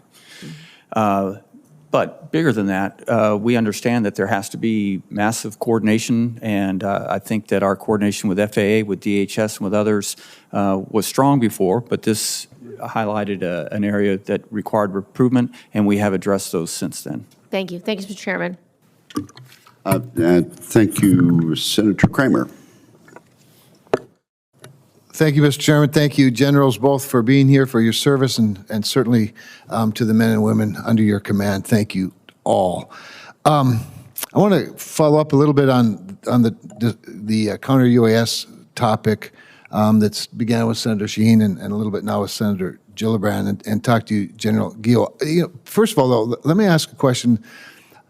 I guess this was also came up under Senator Shaheen with regard to Canada and their involvement and their role and their partnership, and I agree with everything that she asked and everything that you said. But one question that I've been thinking a lot about is one of the encouraging things in the new administration in Canada, I think, and I've met the Prime Minister on a couple of occasions, is their commitment to put more of their own resources into their own defense, and he made the 2% pledge. But we've gotten kind of used to pledges that aren't fulfilled by certain countries. Is there evidence, pretty solid evidence, that they're acting on that commitment to get to 2% or greater in their defense budget? Senator, like in our system, it takes a while for the procurement and the employment, but everything I'm seeing at my level is full commitment to include exchanges with our F-35 base at Eielson, where we're bringing their pilots and maintainers in to learn how to operate fifth generation in the Arctic, air defense, radar and satellite discussions. So everything I'm seeing at NORAD is full commitment and full eagerness to expand. I appreciate that validation. It's my observation as well, but I don't see it as closely as you do, so that's very encouraging. So thank you for that, and I think it's important for us all to take note of that, that commitment. So with regard to the unauthorized incursions of UAS into, particularly over our bases, and the use of counter UAS, one of the things to address that threat in my part of the world is, of course, that the ACC has named Grand Forks Air Force Base as their point defense battle lab. In fact, I think I'm going out there in a couple of weeks to cut a ribbon on that. And the whole PDBL is ACC's designated organization to assume that the tactical, the experimental training, just helping us to better inform policy as well as decisions on the spot. But I'd also just add to that Colonel Rosell is at the 319th, the reconnaissance wing at Grand Forks, really is well postured and able to leverage industry contacts over at Grand Sky, which is an enhanced use lease UAS park with big and small and innovative industries. Maybe you could just elaborate a little bit on the role of all the above. It seems to me this is not just an all of government or an all of joint force, but an all of innovation challenge that needs to be dealt with. Maybe you could give me, your take on how you see it all coming together. Yeah, Senator, it's certainly a mission area that has expanded greatly over the last couple of years. Our command was named the department synchronizer with not only within our department, but within the interagency. And then they also established GIATA 401, which has been a fantastic organization commanded by General Matt Ross, who has done a great job of getting with industry and bringing in a lot of the legislative requirements that Combatant Command is not equipped to address. So teaming with them and installations such as Grand Forks, we see, and also, sir, with this body, your committee helped us last year with 4 authorities that we needed to ensure that we could effectively employ UASs to defend installations. And one of those was to allow us to exchange information with local and state capabilities with our department's capabilities on the base. And that has since been addressed. And I think it's just going to get stronger and stronger and more necessary to tie, instead of single point counter US capabilities, into a network that extends beyond bases and into cities and communities. And does higher education play some role in some of the institutions that have those kind of capabilities, research capabilities? I'm sorry, can you say? Higher education? Absolutely. We work Universities. with the University of Arizona, University of Texas El Paso, and many others that have great systems that use common off-the-shelf capabilities that we can spread very quickly. Thank you very much. Thank you, Thank you, Mr. sir. Chairman. Thank you, Senator Kramer. Senator Kane. Thank you, Mr. Chair. And General Donovan, the National Defense Strategy lists the Western Hemisphere as the most important region for national security, and I actually am very supportive of that recognition. I have some real concerns about the legality of the boat strikes in international waters and the legality of the Venezuela operation. And as you and I have talked before, I also worry about a U.S. posture that suggests that the attitude toward the region should be a kind of a updating of the Monroe Doctrine, because having lived in Latin America, that really lands badly in Latin America. It suggests the U.S. will be a dominator rather than a partner, and what nations want is a partner, not a dominator. But still, I think the escalation of the priority of the Western Hemisphere makes a lot of sense, and your discussion of things like this counter cartel consortium that you're putting together, I mean, that's the kind of thing I think we should do more of. But here's a challenge. Every year, the Southcom posture hearing involves the COCOM saying they're under-resourced to do the more modest mission we've been expecting of them. And now the NDS suggests that the mission will become even more important. I think Senator Cotton, when I was at another hearing, asked you some resource questions. Let me ask a different question, which is about sort of the structure of the Southcom HQ and operation. Do you have the current structure that you need to take on effectively this mission of increasing importance? Senator, thank you. No, we do not. And in 43 days, I realized the strength, I knew it all along, the strength of Southcom is that partnership and the relationships throughout the region. I found out a couple of things that right now currently, because of over the years, maybe how Southcom is viewed, some people say economy of force, whatever it was, we ended up with a 1/3 military, 1/3 GS, government service, 1/3 contractor headquarters. It's not sustainable. And so I think of almost like a two-layer cake now, Senator, that the base layer of theater security cooperation, we do some great things. And that is really the strength that enables everything else.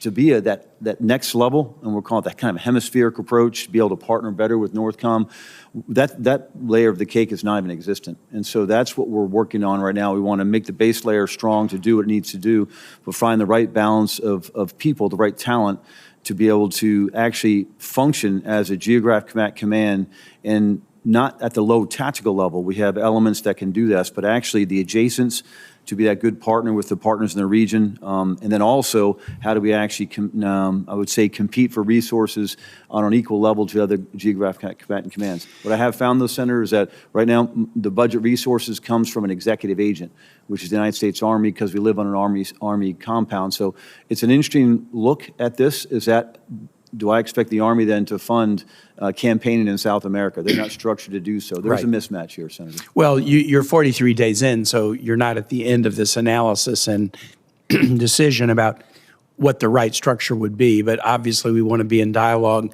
with you so that the committee can do the right thing to elevate the importance of Southcom to where it needs to be given the NDS. A question about the boat strikes. I have reviewed all the material available to Congress on each of the strikes current through last week. So there might have been one or two that I haven't looked at. And I would encourage my colleagues to do the same. The last time that I got briefed about the targeting criteria, which was a classified briefing, was in December. Do you know whether the targeting criteria with respect to the boat strikes in international waters have changed or not since December?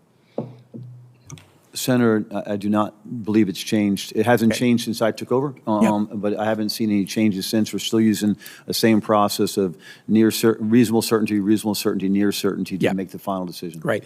Well, I don't want to get into this more in open. I may ask another question in classified. General Guillot, you've been asked some questions. I think the chair asked you about JIATA 401. You were just engaging with Senator Gillibrand on UAS issues.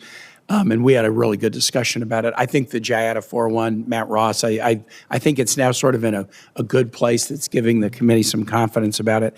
However, the confidence that I have is about the aerial concern. I'm starting to get more and more worried about surface and marine uncrewed weapon systems that could do damage to ships in port and other assets that we have. Talk a little bit about, from the NORTHCOM space, what are you doing to make sure that we're really appropriately assessing and guarding against other uncrewed systems other than the aerial systems? Senator, I share your concern, and I think General Ross would tell you that we look at unmanned systems as opposed to aerial more and more frequently. I really would like to learn from Admiral Cooper and CENTCOM and some of the work that he has done in his present position, but also in a previous position when he was the 5th Fleet Commander there, where he used unmanned detection systems and defensive systems in and around ports there in the Middle East. So I think you'll see that as becoming an increasing focus of ours to the point where sometimes you don't say UAS anymore, you just talk about US. unmanned systems. Yep. Thanks so much. I yield back. And thank you very much, Senator Banks. General Guillot, can you talk more about what we want in Greenland? I mean, as I understand it, the agreement is that, the unofficial agreement is that we would have more troop presence, more bases, Golden Dome presence there, and then kick the Chinese out. I mean, is that accurate? What more do we want? From my perspective at NORAD and NORTHCOM, Senator, what I want is the resources and the force projection capability along that avenue of approach to North America, which, you know, through the Arctic is our most, the shortest route, so therefore in many ways our most vulnerable route. We're very well established in Canada and Alaska, and having more capability along what I call the 2 o'clock approach would be key. Space systems to enable Golden Dome, the ability to launch fighters and tankers to be the first line of defense against cruise missiles that could be launched from the Arctic, and then also having SOF and ports for soft presence, and then for irregular activities, and then port presence for our Navy, which also gives us Golden Dome and ballistic missile defense capability. Can you give us some context, though, on what we have now and what this agreement that President Trump is negotiating would allow us to do that we can't do currently? Yes, Senator. What we have now is access to Pacific Air Base, which is at the northern part of Greenland, which gives us some of the fighter and tanker capability and a lot of space capability. But we don't have a permanent presence for the SOF, and then we don't have a permanent presence for some of the maritime capabilities that I need. And that's what we're working with Denmark to get more access to. It sounds like Denmark and Greenland are willing to give us that. They've been very, very supportive partners. There's been a lot of noise about this, a lot of politics about Greenland, but it sounds like these negotiations are productive and could lead to a place that would leave America better off. Yes, sir, they're very productive, and the need there is very real. Thank you. General Donovan, can you talk more about, Senator Kaine was talking about what some of us would call the Trump corollary to the Monroe Doctrine and what that means in the national security strategy. And specifically, I'm curious, what does that mean to Cuba? I mean, what would happen if the Chinese were kicked out of Cuba? Would we be better off for that? Is that an accurate way to interpret the Trump corollary? Senator, I'm not tracking a heavy presence of China in Cuba at this time. Our focus, again, remains on our core tasks of protecting the embassy and our operations in Gitmo. So I'm not tracking anything specific at China, unless you have some of the smaller, maybe intel collection type capabilities that we believe are there. But that's all I'm tracking this time. Have there been public reports that there are Chinese intelligence facilities in Cuba? Yes, there have been reports of that. And again, the collection, the Department's 2025 China military power report indicates that China has likely considered military basing, at least considered it in Cuba. Yes, Senator, as you mentioned, the bigger concern is a collection capability that close to U.S. shores. That's my biggest concern. Not very robust, but still there. So unpack for us what the national security strategy means then vis-a-vis Cuba. With a focus on the Western Hemisphere, the reality is, we have to ensure that those maligned actors, whether it's China or Russia or Iran, anywhere in South America, how are we countering them from different degrees of capabilities we bring? I think most of those would be economic, and most of them would be partnerships to enable our partners to identify the threat. That's why maritime domain awareness becomes a big piece for us, so that our partners can see over the horizon, whether that's seeing drug traffickers or seeing illicit PRC Chinese fishing fleets, both same, so they can actually make better decisions, and we're there as a better partner. Would you say the national security strategy is a warning to China not to think about it, stay away, or we'll do something about it? Absolutely, Senator. Good. I like that. China's nuclear-powered guided missile submarines threaten the U.S. homeland. How important is it that we detect those Chinese submarines before they enter U.S. waters? Senator, it's of the highest importance, and I have asked for, and the Navy is certainly supportive of increased undersea detection capability, both the Atlantic and the Pacific, to ensure that we detect threats to our continent further and further away. Thank you. I yield back. Thank you. Senator Peters. Thank you, Mr. Chairman. General Guillot, the war with Iran has already led to state-sponsored cyber attacks here in the United States. In fact, pro-Iranian hackers attacked a Michigan-based medical device company just recently, as I'm sure you're well aware of. But in addition to cyber attacks, I think it's certainly it's not unreasonable to assume that Iran is also working hard to initiate us here in the homeland as well. Obviously, your command, NORTHCOM, plays a critical role in deterring and preventing these kinds of kinetic and cyber attacks through your defensive operations, intelligence sharing, and integration with Cyber Command. But I just want to get your sense generally, given the setting that we're in right now, but generally, how do you assess this risk? Senator, I think you described it very well. Or I shared the description that you gave, is that their cyber capability is real and it is significant, and they have the ability to find what they think are the weakest points in our cyber defense, which unfortunately are some of the critical infrastructure that we have across the U.S., and I think that they're vulnerable to remain vulnerable to Iranian attacks. So we have CISA and other groups associated with Homeland Security and others. Your relationship with them, I know you do cooperate on a regular basis, but we've also seen that about a third of the cyber professionals at CISA were basically removed from the department, kicked out, or took RIFs, and they are not able to do what they were able to do in the past. Are you backfilling that, or do we have actually an enhanced cyber vulnerability now? Sir, I don't think that we have an enhanced vulnerability right now, but it does take strong cooperation between our command, Cyber Command, the FBI, and CISA to ensure that we share information and on potential attacks and ensure that we're covered to the best degree possible. But your command is on heightened alert for all of these? Absolutely. Yes, yeah. Sir. Good. There's been some discussion about Greenland by some of my colleagues. I was on a recent trip up there, and we were at Bidefik, which is an incredible facility, completely dark when I was there, about 750 miles north of the Arctic Circle, but clearly an important strategic position for us there. A couple of things related to that trip. When we were there, the folks in Greenland were incredibly angry. That the United States, the rhetoric coming from this administration was that they were either going to be purchased, which they were pretty clear to tell us that they cannot be bought, or they were going to have a military invasion. In fact, when I was there, they talked about a power outage that they had in Nuuk, in the capital city there, and everybody was in fear that this meant the Americans were invading. Children were highly distressed. They didn't go to school, which is pretty outrageous that an ally believes that when power goes out, that means U.S. troops are invading. It's a pretty horrible situation that we're in right now. Some of the comments that I heard from people were highly emotional and felt betrayed by the United States.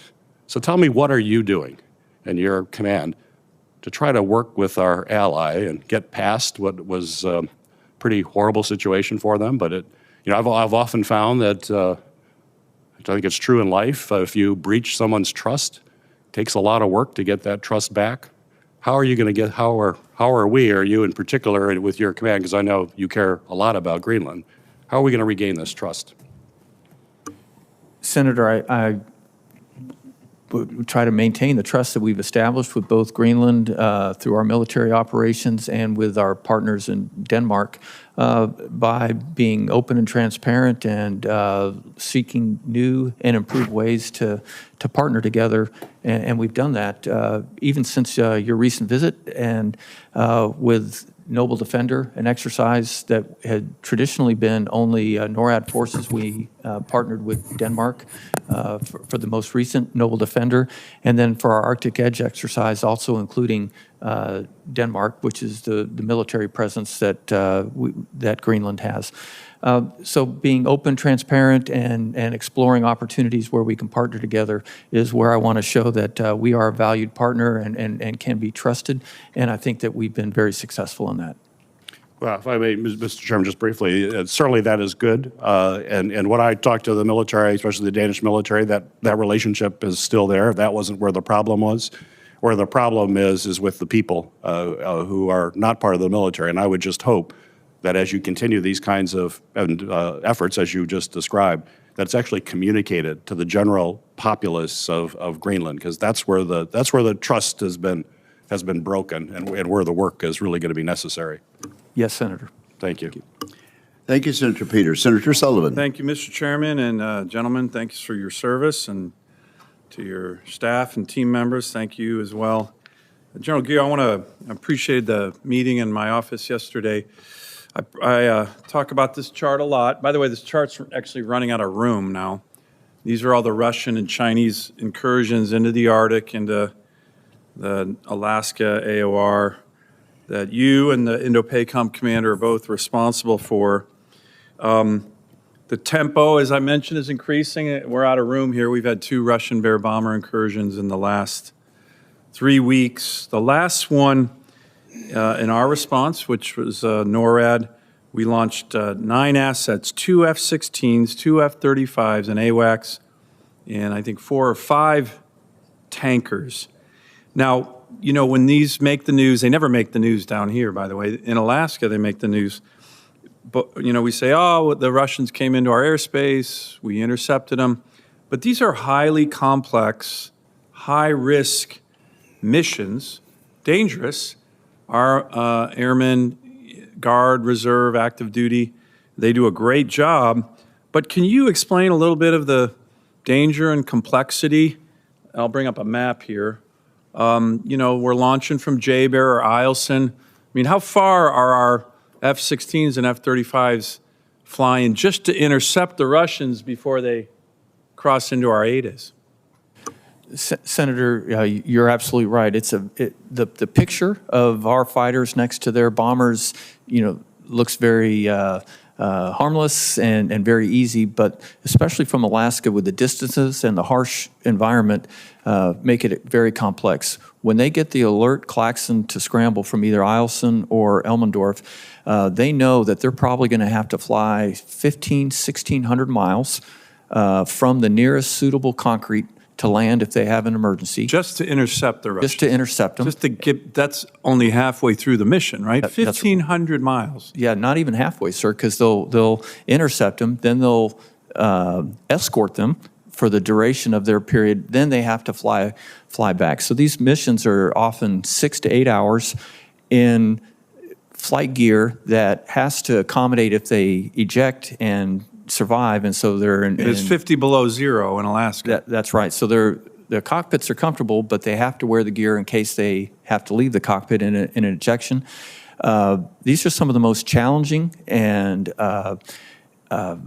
really brave missions that we can do. So I want to commend our Alaska-based military. They're doing a great job. How many tanker top-offs would a mission like that entail? If they go to the extent of the Aleutians or up into on the north part of your map there, I would say a minimum of 6 air refuelings, often at night, in that cumbersome gear, and which gives me just a second to point out that the tankers and the AWACS are also up there to make sure that we can complete the mission along with the fighters. So a couple other quick things. Thank you for that. And again, I want to thank them, our military. So let's say you're doing an intercept up here, Arctic Ocean. You're in an F-16. You lose an engine in February in the middle of the night. How's that going to play out for that pilot? F-16s have one engine, right? They're a single engine. If they have any engine indications, hopefully, I know they will be heading back over land. So if they do have to eject, at least it's over land and not over the water. If the engine is still working, they're 1,500 miles or so from the nearest suitable runway at Eielson. Let me ask a kind of combined question. I spoke to the Secretary of the Air Force, General Wilsbach, very recently. The Air Force has committed to me 10 years ago, to get more KC-135s up to Eielson for this exact purpose, but other reasons. I think they're working it, but 10 years is a hell of a long time to wait for a commitment from the Air Force. I hope we get on it. But we also need more infrastructure, right? We're reopening the Navy base at Adak. We're building out a port in Nome, finally. We're looking at Dead Horse up here. We're looking at King Salmon down here. Can you talk about both the need for tankers and expanded infrastructure that you're working on that can help make this mission more doable, more safe, and to give the power projection that we need to make sure that when the Russians and Chinese keep doing this, and all indications are they're going to keep doing it, that we have the ability to intercept them? Yes, sir. We need the tankers, and I know the Air Force is working on that. That's the lifeline up there.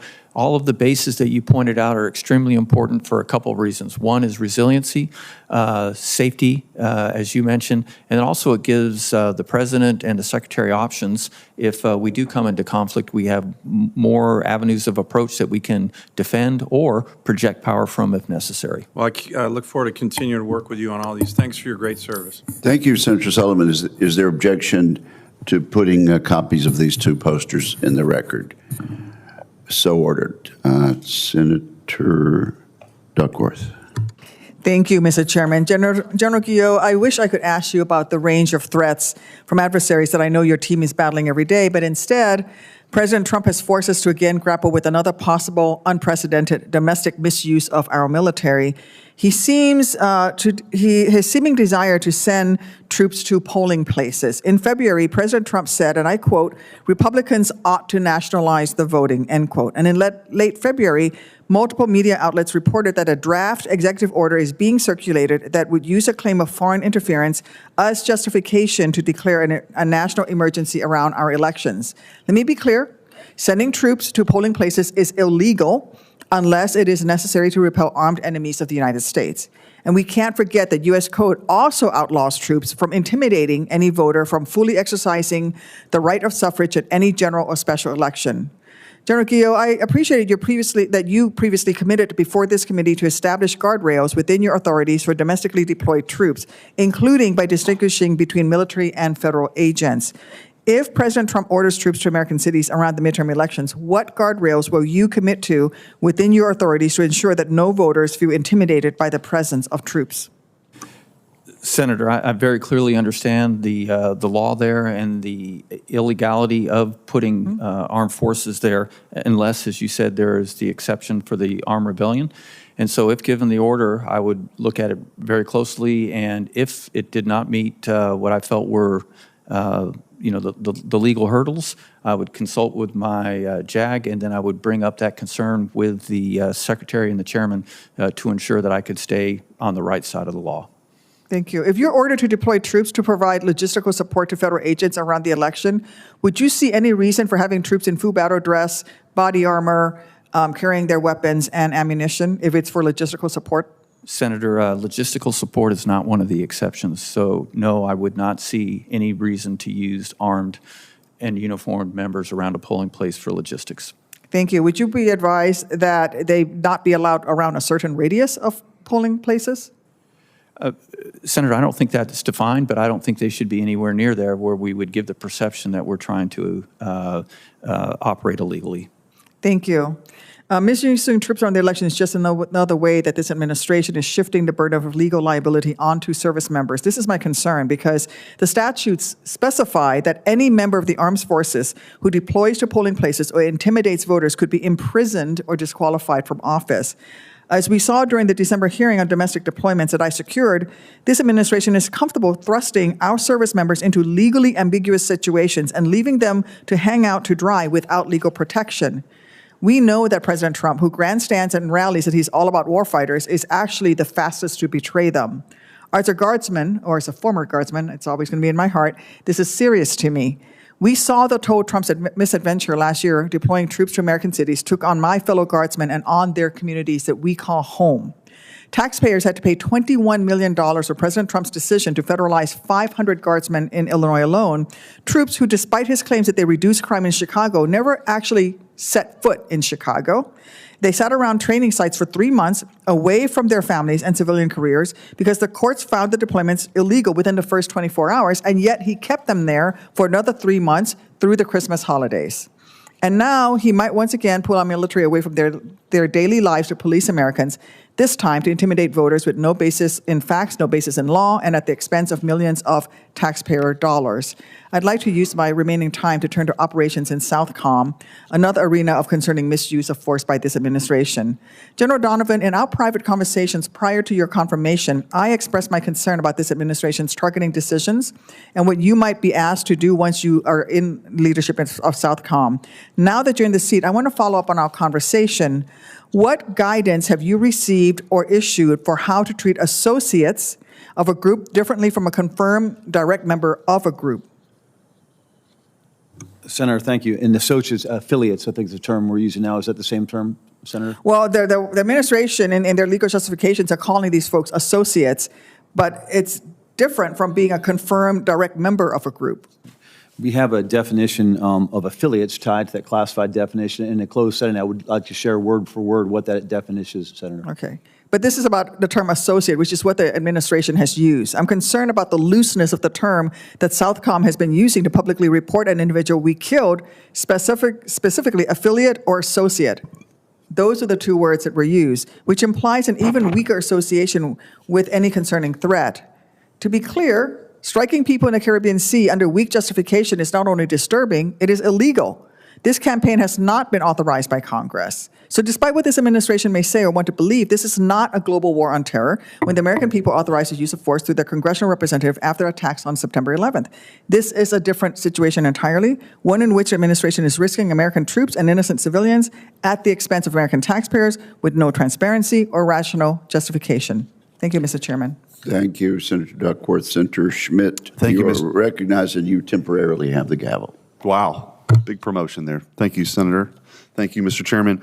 General Donovan, I wanted to ask you, the PRC has dramatically sort of increased their footprint by way of infrastructure, ports, including, I think, one of the largest distant water fishing fleets in the world. But in your view, well, in the 2025 National Security Strategy, it declares that we're going to deny non-hemispheric competitors the ability to own or control significant vital assets in our hemisphere. What are some of those assets that are of concern? The primary asset I'm concerned about is the Panama Canal. 100%. Is to maintain the Panama Canal open for free flow of commerce, but with the true focus of ensuring that we can flow forces, U.S. forces, east to west of the Panama Canal. Further south in the Southern Cone, you have other mineral assets we're concerned with. I'm concerned about an undersea cable coming into Chile that the PRC are tied to, and otherwise the dual-use nature of almost everything they install in our region. I think it's encouraging that that Panama acted on this. It doesn't feel like a one and done kind of thing, though. So what's kind of on the horizon that we have to be mindful of? Senator, thank you with regard to the Panama Canal specifically. Well, thank you for highlighting. President Molino, a great partner. The fact that we are holding the Panamax, Southcom's largest exercise, the first time in 14 years in Panama. There's 24 other nations coming. So they're becoming not only holding the Chinese at bay, they've also become key partners in the region. And we believe that, things like the Jungle Training Operations School, those are core, not only to increase our capabilities as U.S. service members, but also to bring other partners together to develop those relationships. And Senator, what I've also realized in these first 43 days, that same environment that these cartels thrive in, that they look to create those anarchic situations that they can flourish in, the PRC are right there with them. The Chinese are right in those same areas, countering local government. And then the Chinese can move in very quickly and build the cheap school, the cheap soccer stadium, or the cheap road and gain influence. And I think the more we work with these partners, exercise like Panamax, where we showed that we're good partners and teammates, and use some of the other tools we have, the Economic Defense Unit, Office of Strategic Capital, we're introducing new tools to counter the PRC influence in the region. And it feels like post-Maduro, it feels like that a lot of folks are coming our way, right? In that part of the world, more sort of Latin American governments and friends are becoming better friends, and people who were maybe not so outwardly favorable to us have sort of come our way. Is that your assessment? Senator, maybe you've heard of the America's Counter-Cartel Coalition. It started as a conference in our headquarters led by the Secretary about 2 weeks ago. They signed a document that we now have a coalition that will have a military aspect to it. And I say military, it's really partners that are willing to join with us to move forward on against the cartels with different degrees based on what they can bring.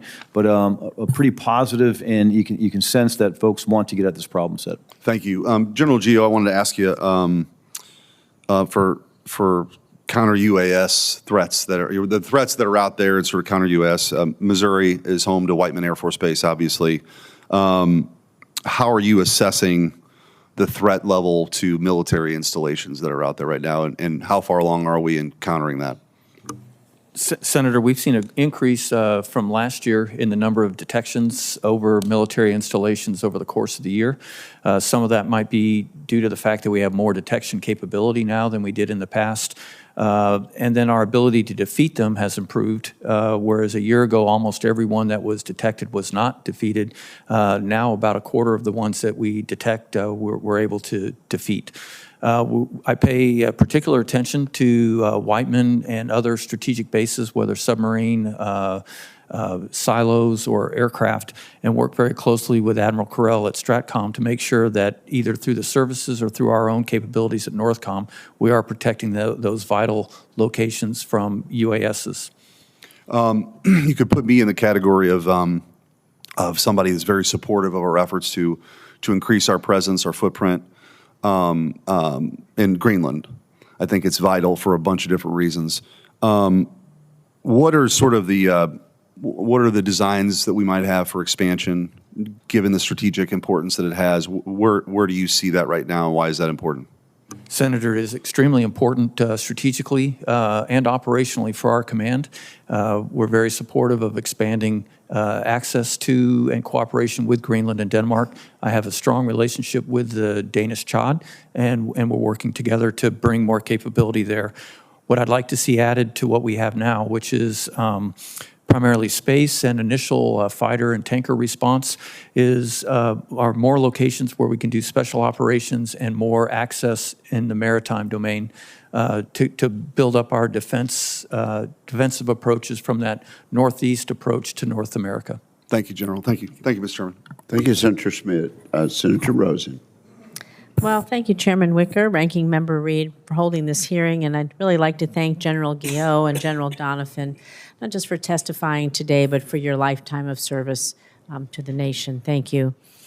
I want to start with you, General Guillot, about defense of critical infrastructure, because defending critical infrastructure in the homeland from cyber attacks involves multiple federal entities, as we know. Civilian agencies such as the Cybersecurity and Infrastructure Security Agency, CISA, have primary responsibility for working with the infrastructure owners, while the Department of Defense brings unique capabilities in cyber operations and homeland defense. Countries such as China and Russia have demonstrated sophisticated cyber operations that could potentially disrupt power, transportation, or communications networks inside the United States.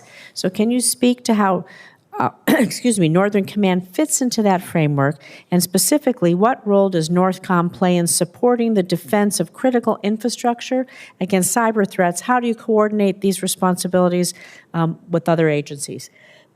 Excuse me.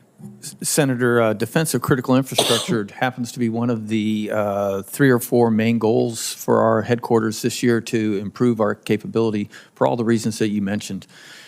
Starting with the cyber, we have a very strong working relationship with First Cyber Command, with CISA, and with the FBI to make sure that it's a seamless defense of our networks, not only within our own department, but as it goes out into critical infrastructure and the defense industrial base, because we need all of those entities to be free from cyber threats for us to be successful militarily in defending the homeland.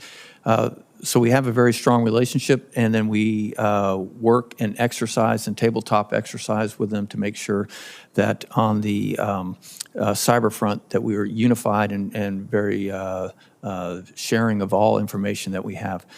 I think the defense defense critical infrastructure faces more threats than just cyber. There's certainly physical threats that they have, and in that regard, working very closely with the National Guard from each state, where they recently had their TAG conference in Colorado, where we hosted that. And then we made a pact this year to work with each state to see what critical infrastructure they felt that they would protect, and then what they might need from Title X forces to augment that, to make sure that we had a seamless protection of defense critical infrastructure in the physical domain as well as in the cyber domain. Thank you. In Nevada, we have lots of critical infrastructure, Hoover Dam and others, so thank you for that. General Donovan, I want to move to you and talk about Guantanamo Bay, because with the use of our naval base at Guantanamo Bay to house undocumented individuals detained in the United States, I have concerns about the delineation between the responsibilities of DOD and ICE, and whether the military was ever made whole after having to foot the bill for the Department of Homeland Security carrying out its mission. So, General Donovan, for those who are deported now being held at Guantanamo, are military personnel charged with guarding, caring, and feeding them? If so, who's paying for it? And what is the division of responsibilities between DOD and ICE there? Senator, Southcom's job is to ensure safety, care, and humane treatment of those IAs at that facility at Gitmo. Currently, all costs associated with that go through the services, not directly to Southcom, so I'd have to defer that to the service of the comptroller. Well, can you tell me do you have plans to hold people at Gitmo for years if they can't be returned to their country of origin? And again, what about your manpower if you do that? Resources, are you going to be coming to us for that? Can you speak to that at all, please? Again, Senator, those are decisions that would be at DHS and above the Secretary, so we'll just continue to carry out our responsibility of providing security for that actual camp itself. Thank you. I'm going to build a little bit, General Guillot, on Senator Duckworth's remarks about DOD deployment to American cities. And I'm just concerned that our guardsmen are going to be placed in dangerous situations, deployed to patrol American cities, where they're working in close proximity to ICE and involved in sensitive community interactions. So what guidance has been provided to our guardsmen in order to avoid eroding trust in diverse communities where they're patrolling? And what is the division of missions responsibility between DOD and ICE as it refers to our National Guard?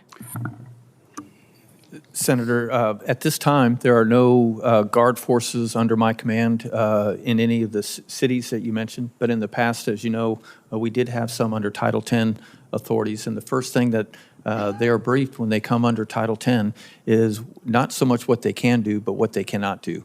And that is they cannot execute any law enforcement activities, even if they're perhaps policemen in their civilian job, or if they're military policemen in their Guard unit.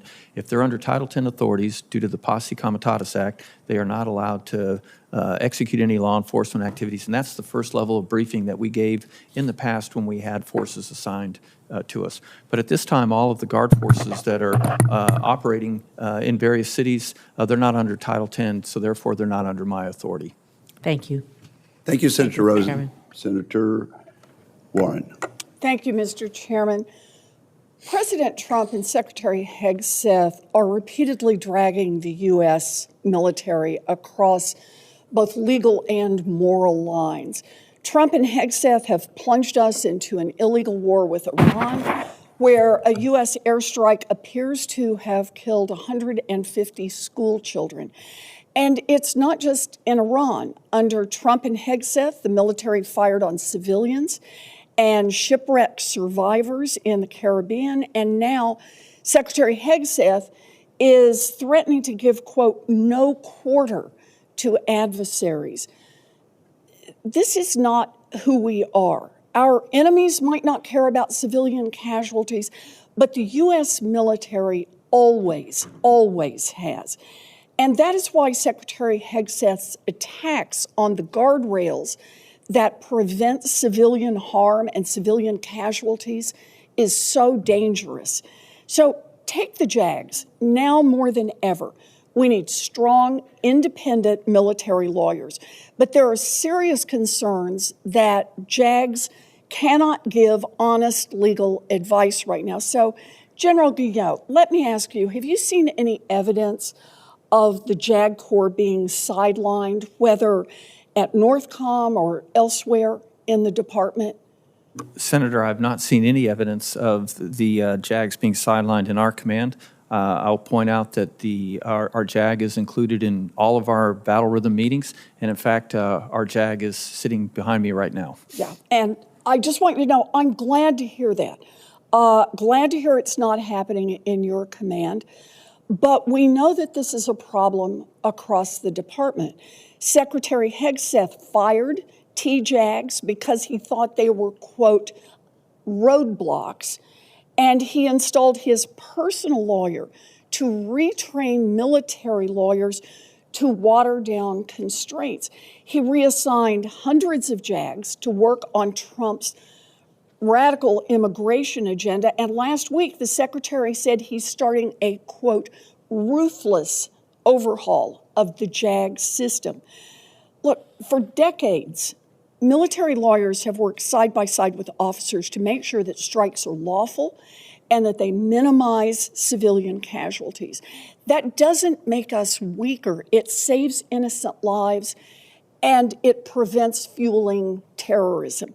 But Secretary Hegseth has blamed JAGs for what he calls, quote, stupid rules of engagement. So, General Donovan, let me ask you, if a JAG or a civilian harm advisor says to distinguish between a military base and an elementary school and an airstrike, is that a stupid rule of engagement? No, Senator. Yeah. Look, JAGs can't give their best advice if they fear losing their job just for raising legal concerns with an operation. One way we protect the integrity of legal advice in our military is by creating for-cause removal protections for our JAGs. Commanders also need to be able to speak up when they're being asked to break the law. General Donovan, your predecessor was reportedly ousted because he raised concerns about the legality of the Caribbean boat strikes. Will you commit to informing this committee if Southcom is directed to do something that you or your JAG thinks may be illegal? Senator, my first obligation, if I face what I believe is an unlawful or illegal order, is to obviously seek legal counsel, discuss that with my higher headquarters, and then move forward and not carry out an illegal order. Yeah, maybe you didn't hear my question. My question was, will you commit to informing this committee if Southcom is directed to do something that you or your JAG thinks is illegal? If I reported that to this committee, Senator, it would be through my chain of command. But you would make sure that we got the information? I would report to my chain of command. And you would not take any responsibility for making sure we got that information? You do realize we have oversight responsibilities here? Senator, I would work that information through my chain of command. All right, that's a very concerning answer here. Look, what's happening right now is very dangerous. We need our nonpartisan military leaders to double down on their commitment to following the law and speaking up when they are asked to break it. And Congress needs to be able to step in and rein in this lawless commander-in-chief and his self-styled Secretary of War.